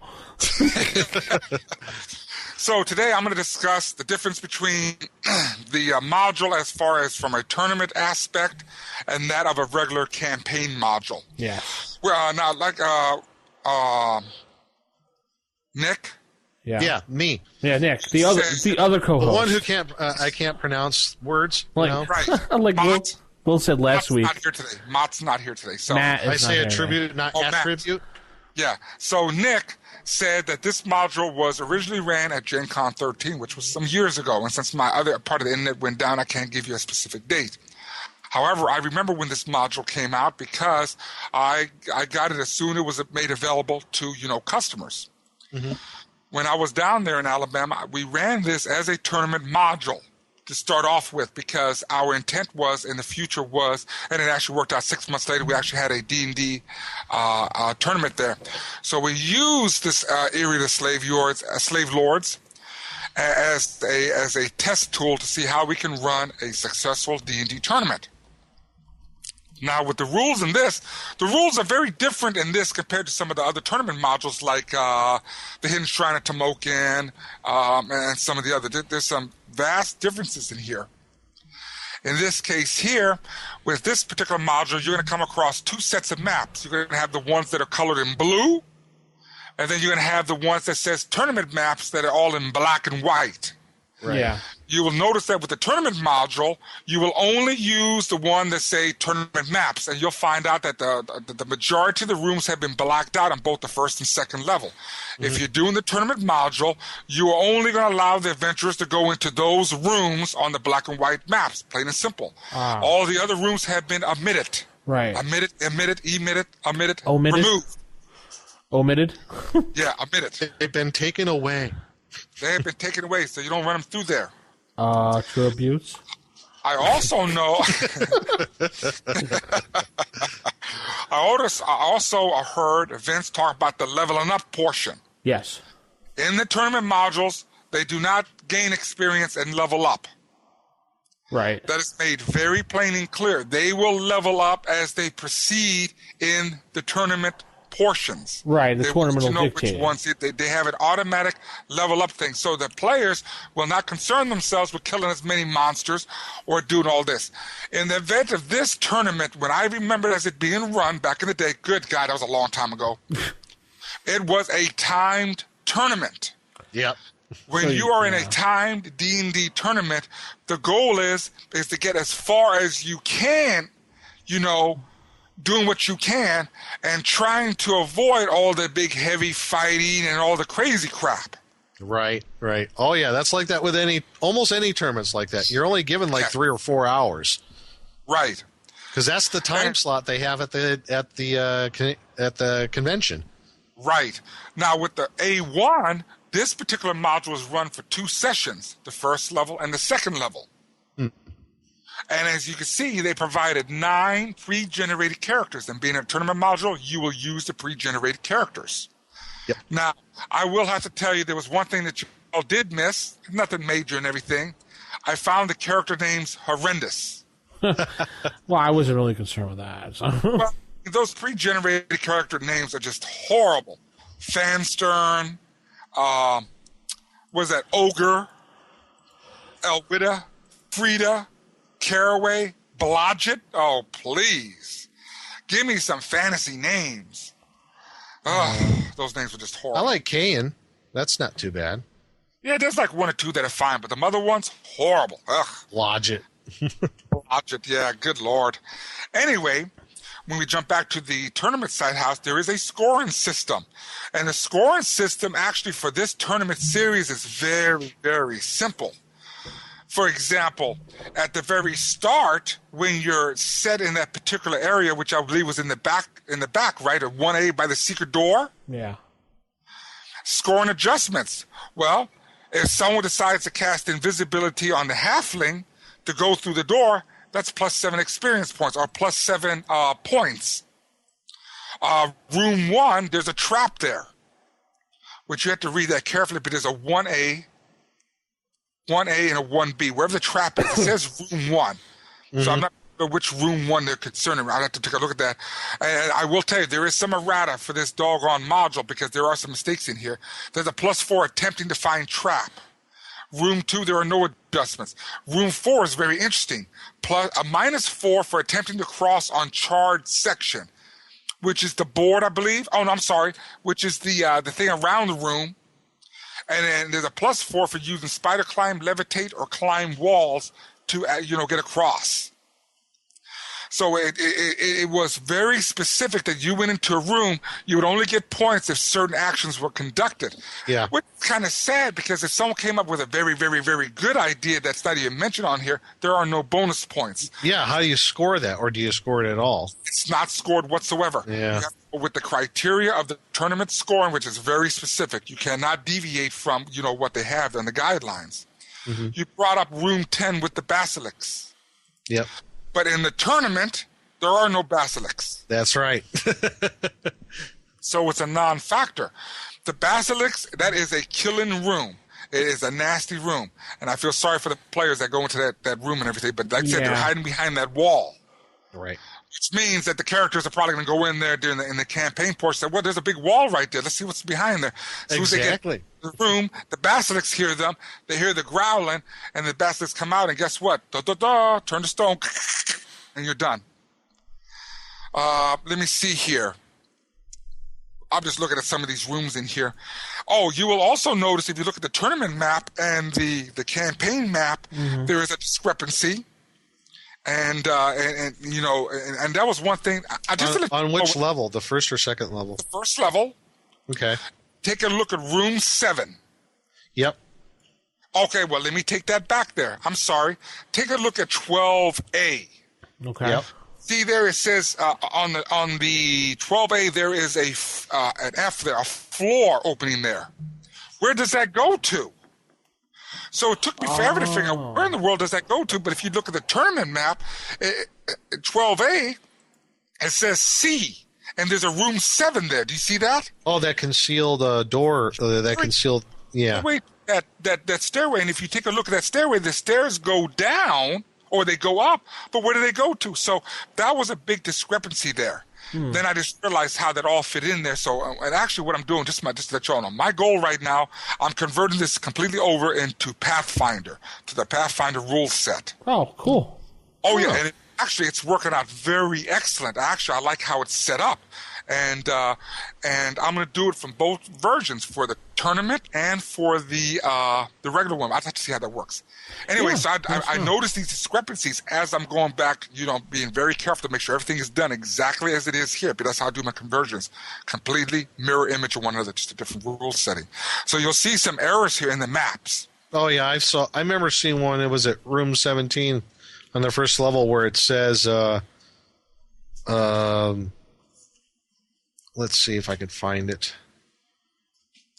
Or it's not rooms. I think it is room 17 on the first level. Oh yeah, there's so much. The long hall with all the doors. Yeah, with all the statues of the gargoyles and what have you. It says where the X is on the map. It's actually not a X. It's a T. The mark as a trap. So don't look for the X on the map. It's actually marked as a T. Yeah, so there's a lot of wording that's incorrect and everything. And so now what I did is I looked at that too, yeah, and like I said, even on the tournament map, they still have a T there. And I'm thinking like, okay, what does this T mean? So it says trap on the legend, but it doesn't say that in the description of the room. So that's why I'm redoing it for Pathfinder rules. And then I will post this on the site because I can do that. I'm not selling nothing. And then show them how the room should be done. Wandering monsters. In the tournament thing is that there are no wandering monsters. Oh, okay. Yeah, that's true. Tournaments don't use wandering monsters. Yeah, it takes up too much time. Yeah. And that's the whole thing because that's exactly what happens. Because running the original, the modules and everything, I'm just telling you, A1 and A2 each contain 2 sessions. So A1 was 2 sessions, the first and second level. A2 was 2 sessions. But they give you some rules and guidance on how to, change that if you want to, change it up a little bit. And again, they don't advance the level. There is a scoring system. Now, according to this, the scoring system that is in here was not used at the Gen Con Open. Would really like to find that scoring sheet for that particular, for the Gen Con Open. I don't know if anyone that might have it. I do not have it. Finding modules that were run during those tournament days are really few and far in between. And I would really like to see what their scoring options were. I guarantee there were a lot more than what were given in this module here. There had to have been. You know, one thing I did notice, it's, again, on that temple chamber, Yes. 18, right, where they have the statue of Orcus. Yes. Basically. I did notice something. I wonder why they did this, where there's a paragraph. And it says, for non-tournament use only, the trap door to the lower level has been trapped to prevent unwanted people to lower level. If the trap door is opened without first locking the secret catch on the left foot of the statue, the arms of the statue will fall forward, and the sword blade will swing directly over the trapdoor and do 6 to 36 points to any person in its path. Now, they said for non-tournament use only. My opinion, I would have think that should have been in the tournament because that should be a trap. Yeah, I think so. That's a cool trap to have at the tournament. Okay. I'm sorry. See, this is what the issue, though. Let's see. That's room 18. Am I correct? Yeah, that's the room where they basically rededicated the temple to Orcus, and they have all the orcs in it, and there's the one evil cleric. Now, are you sure? Well, it looks like Grumsh to me. Grumsh is the one that had one eye, right? No, he had 2 eyes. No, I'm sorry, not Orcus, Grumsh. You're right. Yeah, because I stand corrected. Yeah. No, just then, because Orcus is the prince of the undead. Just a thought. I was thinking orc. Orcus. It's Grumsh. You're right. Yeah. But anyway, when you look at the room 18 for scoring, there's only 3 things there. +4 for casting blindness on cleric, +4 for casting silence on cleric, +8 for casting dispel magic or avoiding silenced area. Okay. So, and I see where you're coming from. Had that been part of the tournament module, they say like, +4 for finding trap in left foot. And actually, it'd be a -10 for letting statue fall on person taking suffering damage. And you see where I'm coming from in that. So I'm very interested in what their tournament, the actual scoring sheet was. I wish they had added it to it like they did the other ones. I just thought, at least in my personal view of that, I thought that would have been a cool trap to have in the tournament. Right. Yeah. Because, you're testing the skills of these people. And, if he doesn't find trap so well, With that said, I want you to understand the way they set this tournament scoring up, unlike other tournaments, this was a group effort thing as far as points were concerned. Right. Now, in this case here, let's say you get the +7. That +7 or that +4 or that -4 or that minus thing, plus the surviving amount of characters, you add that all up together, and that is what the group score is.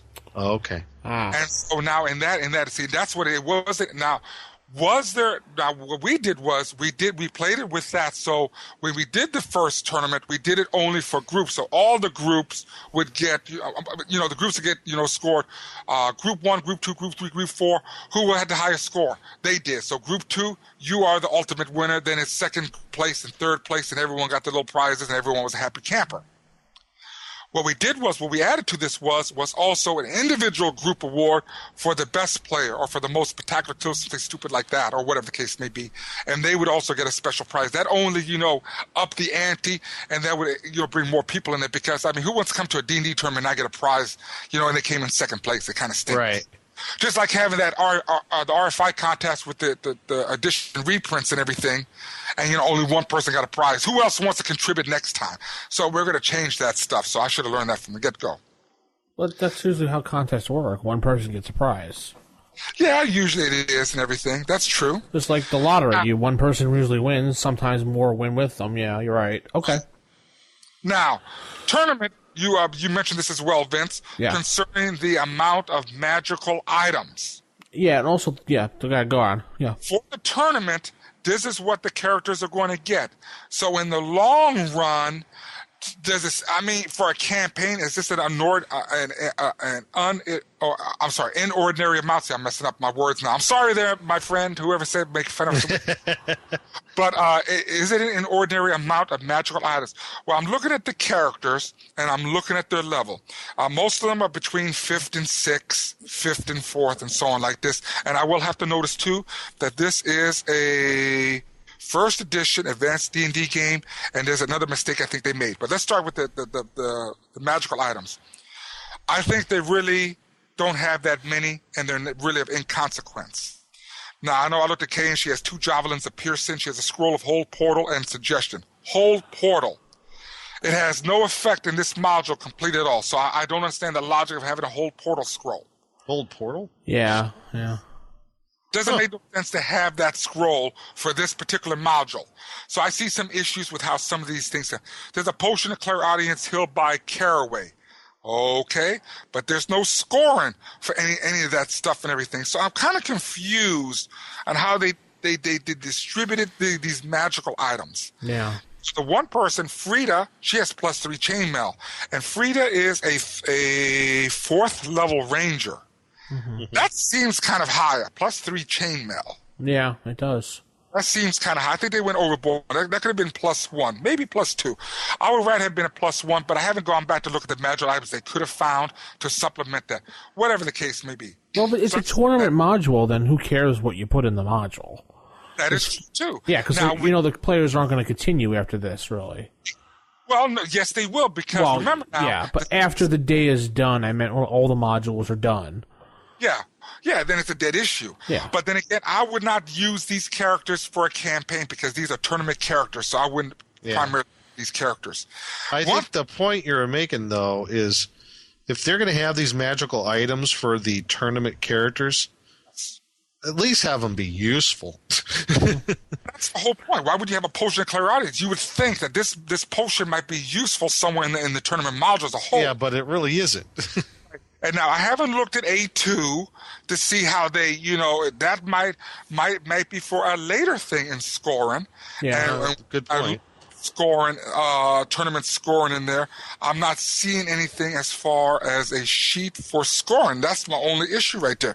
Now, but you will see in A2 for scoring adjustment for large tournaments, they start talking about the DM's discretionary bonus system, where people get points for special play, excellent play, good play, blah, blah, blah, and so on and so on. And I will also notice that the same magic items that you find in A1, the same characters have the same ones in A2. So they might be useful in that adventure. See, and that's what I'm saying. But I do not see a sheet for scoring at this current time. I'm not going to waste my time on this for, those kind of things. So I'll have to look at that later. It might be another thing there. Anyway, I got a question on your tournament that you did, if you can remember. Sure.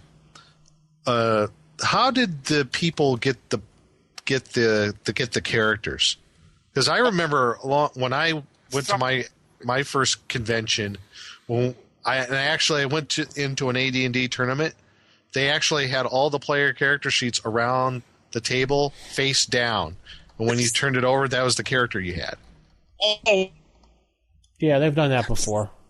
Yes, that's an excellent question. With any tournament module, everyone that goes to a tournament should be somewhat proficient in playing a character, and for it to be fair to everyone around the table, especially if there's any type of personal scoring for people playing characters, The character sheet should be upside down, randomized around the doggone table. Because I remember when I went in that tournament, when I did it, you know what character I got? A paladin. And I did well. So I was just, and when they went to each round, whoever proceeded to the next round, did they get a totally different character then? The next round? No. They stuck with that same character through the whole tournament. The same group of people, yes. Now, there was a thought at the time what we wanted to do was to mix up the players for the next session. That didn't make no sense. Okay. Because I think we would be wasting time. That people already know what characters are. Let's just continue on with the storyline and see how they progress from there. Okay, I was just curious about that, how that went. So, now, all right. One thing that really bothered me about A1, and you all didn't mention this, but you did mention the room concerning the plant life and all that crazy crap. Yeah. There is no druid for the tournament characters. True. Which I think a druid would have fit in perfect. And the druid would fit in perfect in later modules. I don't know why they kept the druid out, because what they have here, that's plain simple. A 6th level dwarven fighter, a 5th level human fighter, a 4th level ranger, a 6th level cleric, 5th level thief, 5th level magic user, a 5th level illusionist, a 3rd level cleric, 3rd level fighter, a multi-class, and a multi-class 4th level fighter, 4th level MU. No druid, which is very unusual. Huh. Well, I just didn't understand that. But like I said, it all depends on how they wanted it. But they did what they did. But I think a druid would have been perfect in this game. So that covers most of the tournament and everything. It has its flaws. We discussed some of the flaws. We discussed the tournament characters. I mean, you all covered the other stuff and everything. Big difference between the scoring system. Like I said, I wish I could find the Gen Con open scoring sheet. They did not add this to this module. They just added something they made up, I think. I don't know why, but it's kind of funny. Now, just to give you, I said room 3. Can you tell me what was in room 3 real quick, like? I can't find my room 3. Room 3 was on the top level. That is...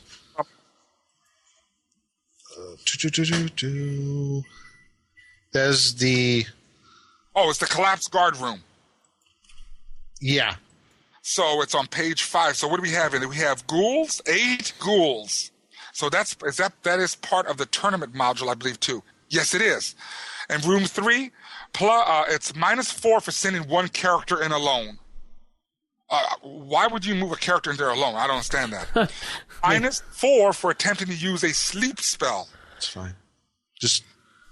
Maybe it was because they were one at a time in case someone's trying to sneak in or something like that. Well, I thought that too, but look at this. +4 for attempting to turn undead. Wow. So the scoring system's kind of weird and everything. The scoring adjustments are weird. I wish I had the original Gen Con sheet to look at it so we know how they scored it. We made a lot of things a lot more clear. I just had some issues with these scoring adjustments. Overall, like I said, it was a tournament broken into sessions. I think it had a great setup and everything. I don't think that this series of modules should have been a tournament module as a whole, if you get my drift. Mm-hmm. I think it would have been great if it made it just one module as a tournament, vice 4 modules. I mean, that's a lot of sessions. And the sessions must have been short because our sessions, when we ran this as a tournament module, was only 2.5 hours. No, was it 2 hours or 3? It was 3 hours. Yeah, I was going to say, this seems like, how did they get these modules done so fast in a tournament setting? It was 2 hours. I know right now that each session was 2 hours each. I just remember that now. It was 2 hours each. Well, with the reduced time and the reduced tournament, I don't see how they can get this done that quickly. Whoever was running these tournaments had been really pushing players. Let's go. That's what I can think. The tournament cannot do that. They cannot push the players. The moment a tournament starts, there is no edging on from the DM. The DM just sits back and just continues on and that's why it's always important. It's a good thing you brought up that on tournament modules. If you're on a tournament, one person should be designated a caller and make decisions right there and then. In a tournament, you don't have time to mess around and go through 500 options on trying to open an unlocked door. I mean, good Lord. Yeah. Turn the knob. Jeez, well, okay. I'm one tournament module we played in. The guys did 3 hours in a town trying to buy 500 goats and trying to take 500 goats into a dungeon. Why? Because the goats are going to set off the traps in the dungeon. That's why. Oh, yeah. Yeah, but so y'all know what the whole deal is. Y'all know the whole deal and everything. But like I said, tournament modules, campaign modules, this is better run as a campaign module. You get the whole taste of it. Get ready because people will die. All right. Oh, yeah. So with that said, and the module, you can pick it up on Amazon if you want. A1 Slave Pits of the Undercity is going used $17, which is pretty decent, I think. Not bad. Probably find it on eBay too. Maybe I haven't looked on eBay. I usually go to Amazon first just to buy because I can't stand bidding and things like that. So, but outrageously, it's $475 brand new. Yikes! So yeah, I don't think so. Sorry, again? $475 brand new. Sure, that's not pesos. No, I like the fact that it's $475.96. A1? Yes, I've no idea where they got that randomness from. Oh no, that's insanity. Only a fool would spend that kind of money. Well, yeah, I can see the $17. There's 12 of them used. $17. I know one fool who would spend that much money. Yeah. eBay, I don't know. I haven't looked, but we don't have time to really fool around about that. So, right. Unless, Nick, you want to look it up while we're talking the next segment, you can go ahead and do that. Anyway, let's head into the Creature Feature Theater next. Are you saying that I put an abnormal brain into a 7.5-foot long gorilla? Creature Feature Theater.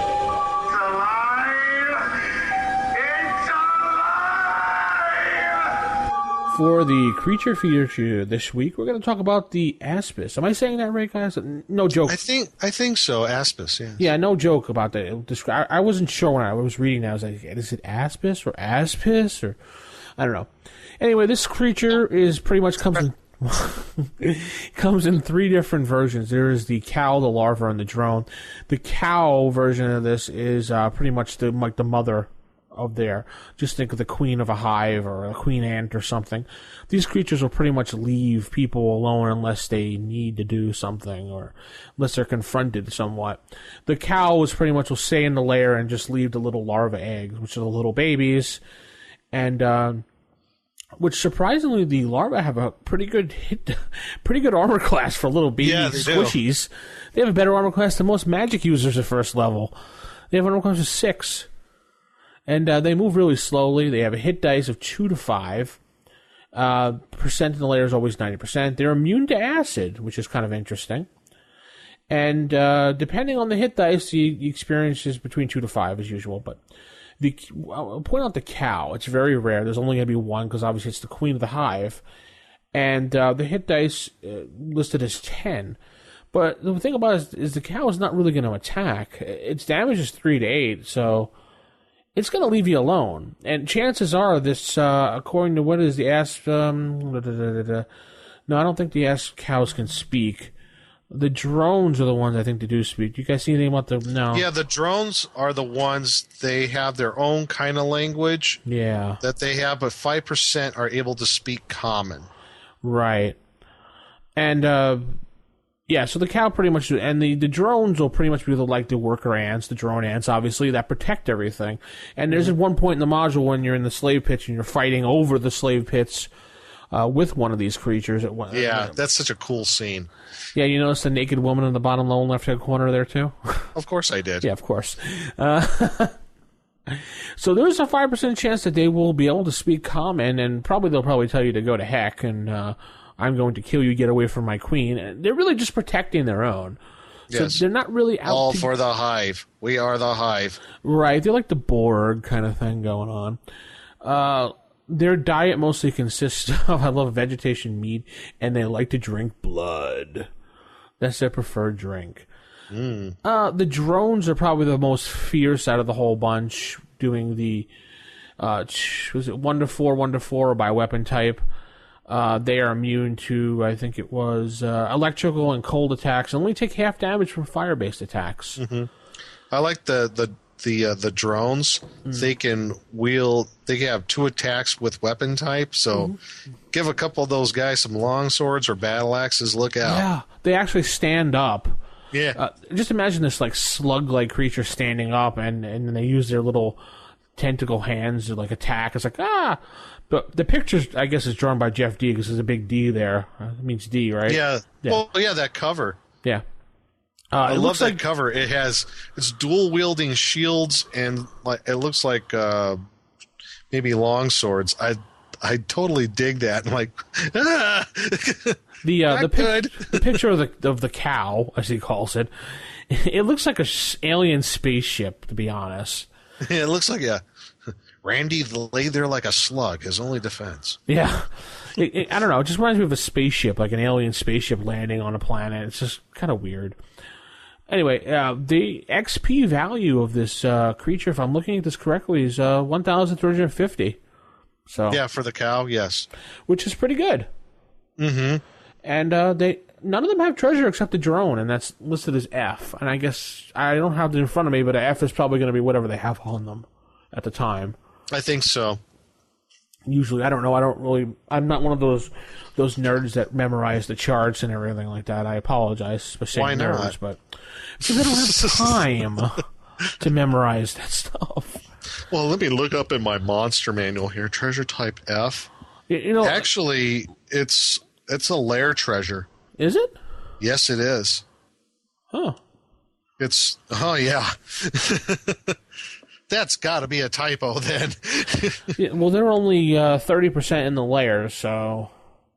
Yeah, this has got to be their lair treasure because according to the monster manual, treasure type F. Yeah. Won the 20,000 silver. Yeah, won the 12,000 electrum. Won the 10,000 gold. Won the 8,000 platinum. 3 to 30 gems. 1 to 10 jewels. Any 3 magic items except sword or miscellaneous weapons. Plus 1 potion and 1 scroll. Well, okay. It's almost as good as treasure type H. They have a backpack on them with all this stuff in it. Yeah, they all carry this around all the time.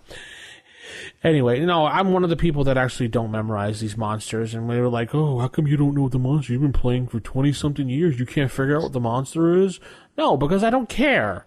I like to just play, that's all. Yeah, it's true that after a while you get to, you realize what monsters are, what their hit dice are, you remember it, but sometimes you just don't care. Who cares? Anyway. I care. Oh, okay, Nick, thank you. I care. So it just depends on your DM style. Yeah. It pretty much is. So different ways. You could probably import this creature into any adventure you want. And in fact, I could see an adventure you could take this creature and say, okay, the town's crops have been diminishing lately, and there's been a lot of like rumblings in the ground, kind of like a Tremors type thing going on with this. You could say that these creatures are basically feasting off the crops, using it as a food supply, and then you can send a bunch of adventurers into the hole in the ground, and they have lifted that from Baldur's Gate with the carrion crawlers. Shh. No, I didn't. And I'm telling you, it's from Tremors. Anyway, I'm putting Kevin Bacon's life on it. Anyway, and that other dude that was in the rest of them, Michael Gross. Oh, God. Anyway, yeah, I would send the characters in there and they'd clear the tunnels out. Maybe even since some of the drones could speak, possibly negotiate a way to get them out of there. I don't know, depending on how your party works. You know me, like what I like to do. I like to have creatures work in conjunction with each other. Like I said, I loved how this module incorporated the Aspis with the giant ants. Yes. I thought that was a really cool way to do that. You could almost take that whole thing that you were talking about one step further. You could have those giant ants, maybe some other kind of bugs, maybe some giant centipedes down there. Maybe there's like an maybe there's kind of a war between the Aspis and maybe some intelligent giant spiders. Ooh. And trying to take over the world. Yeah. Or I'm just trying to think of other creepy crawly bugs that you can kind of incorporate with a whole kind of, mini campaign with these, spiders, giant centipedes, giant praying mantises. Maybe there would be an evil cleric with a bladed weapon down there in charge. Or put a real twist on it. Oh, haha, I just got that. R. He just maybe caught put it. a real twist on it. Maybe it's a druid. Yeah. Think about it. Maybe the whole thing behind it is a druid, and he's just ticked off at the whole world. And he's using all these giant insects and creatures. I must interject one thing also as well. Go ahead. You will not find the Aspis, for some reason, is also protected IP monster that is not found in D20 or Paizo. It is, really? It's a protected Yes. creature, really? I had no idea. I wonder why. I have no idea. Who created the Aspis now? Is this creature in any of the monster manuals? Because I do not recall Yes, it it being in is. the It's Fiendful in- monster it's in manual too. It has to be. Too, I believe. Can you tell me who created the monster? Had to have been the creator of the adventure, David Cook. Interesting. So it's under their IP, huh? Yep, because you cannot use this creature because what I have to do is I have to replace the Aspis with another creature from D20, which is actually going to be the Formians, which are actually the more intelligent ant-like creatures. Yeah, okay. I'm using them to replace the Aspis. So The centaur ant-men kind of thing. Okay. Yep. Yeah. Interesting. Okay. Anyway, there's the module and the creatures, and let's head into our last segment of the night, the treasure chest. You have opened the treasure chest. You may choose an item. Okay, so in the treasure chest this week, we're going to pull out something random just to talk about it. Let me reach into this treasure chest. Oh, we got a scroll here, Nick. Oh, scroll of invisibility. Look at that. Wing. Yeah. Oh, you cannot see me. Oh, Aha. Nick, where'd you go? I could hear you. I can hear you, but I can't see you. Yeah. So anyway, this spell causes the recipient to vanish from sight and not be detectable by any normal vision or infravision. Of course, the invisible creature is not magically silent, so they could still speak. With respect to noise is normal to it. The spell remains in effect pretty much in ever, or until it's dispelled, or the magic user or the other recipient cancels it, or he or she attacks a creature.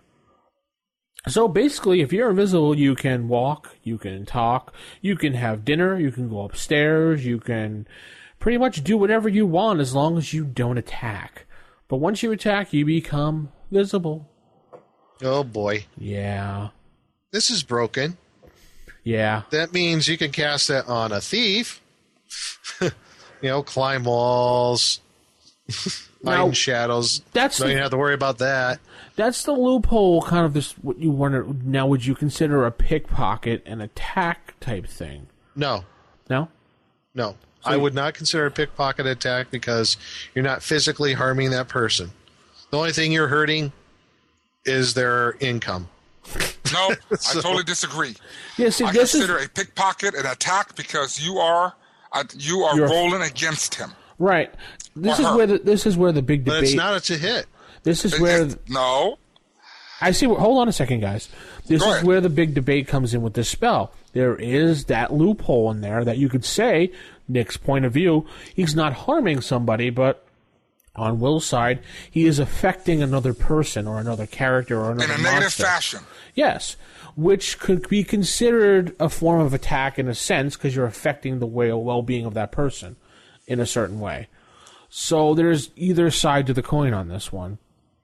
There's only one side of the coin. It's mine. Yeah, we don't care. Anyway. I could see it. You come up with a very good, well thought out argument, and you're completely and utterly wrong. Ooh. Let me think of a mistake. I'm just kidding. I'm poking the bear. You could take either way on it. Actually, Nick, you're supposed to change your mind and side with me at this point, remember? Okay, I agree with you then. Okay. That's funny.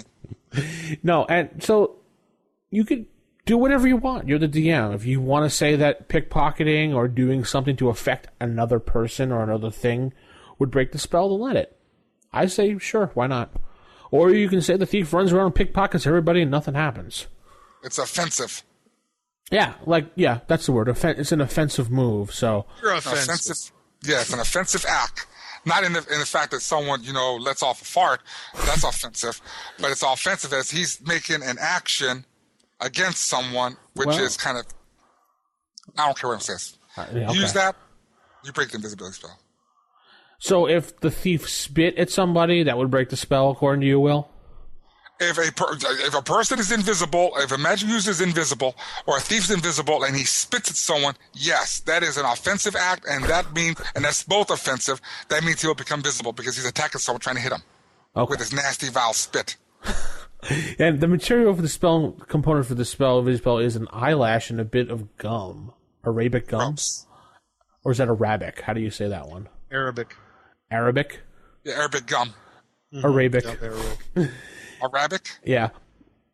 The former enclosed in the latter. Was that latter? I'm reading it wrong. Sorry. Later. You missed later, dude. Later with 2 T's? Okay. Latter. It's latter. That's what I thought. Latter. Yes. Thomas the Train. No. What was that thing you were doing the last time, Nick? The Human Torch. The Human Torch could not get a bank loan. The Human Torch could not secure a bank loan. It was from Anchorman when he was before they were doing their broadcast. He was doing pronunciation exercises. What he did was the Human Torch could not get a bank loan. FYI, if you go on eBay right now, you can get the Slave Pits Undercity for $9.99. Buy it now. Yep. There's We're a couple around $9-10. Yeah, there's a couple bids now. $2 right now, but yeah, $9 buy it now. I see someone selling it for $20, $11, $10. Mm-hmm. So that's actually pretty decent prices right there. However, coming months, we got the reprint of this Area of the Slave Lords. Yeah. Aha! Which I assume will drop the price of this anyway. So now, when they're reprinting this, they're reprinting it as the compilation that they did. Yeah, they're doing the compilation A through. Okay, but there's still. Is this the one that had the curious A0 on it or something? Or was it S0? Yes, the new one has this. Yes. I guess like we were talking about. Adventure hook to tie the whole thing in, basically A0. That's what it is. Oh, now, okay, that's what they're doing. Okay. The reason why I asked about which one it was is that means the levels are going to be different. Yeah. So because the original separate modules are levels 4 through 7, I think the compilation they bumped it up to like 7 to 11. Oh, really? Yes, the compilation of the adventures are different. Why? It's so they wanted to tie it in to where when they did all the super modules in the late 80s, when they were doing all those reprints, what they wanted to do is they wanted you to get Temple of Elemental Evil, you followed on with Slave Lords, and then you went on to Queen of Spiders. Ah, okay. So, in fact, I can grab my copy of Scourge of the Slave Lords right here, and it is from level 7 to 11. All right, cool. So, that's just so everybody know, the one that's the reprint, that's the Scourge of the Slave Lords, where the levels are considerably different than the separate printed modules. No, okay. Yeah, so they bumped up the monsters and how severe they are and all that. And so, okay. So there you go. There's A1. I hope you guys enjoyed it. I hope you go out and pick it up and run it for your group. And if you do, definitely write us or go to the forums at orsargaming.org. Write us, rfistaff@gmail.com, or you can give us a voicemail, 570-865-4210, the hotline. And I think that's going to wrap it up this week, guys. End the show. I think it will. Little over. The Human Torch could not secure a bank loan. Coming in at about another 2-hour show again.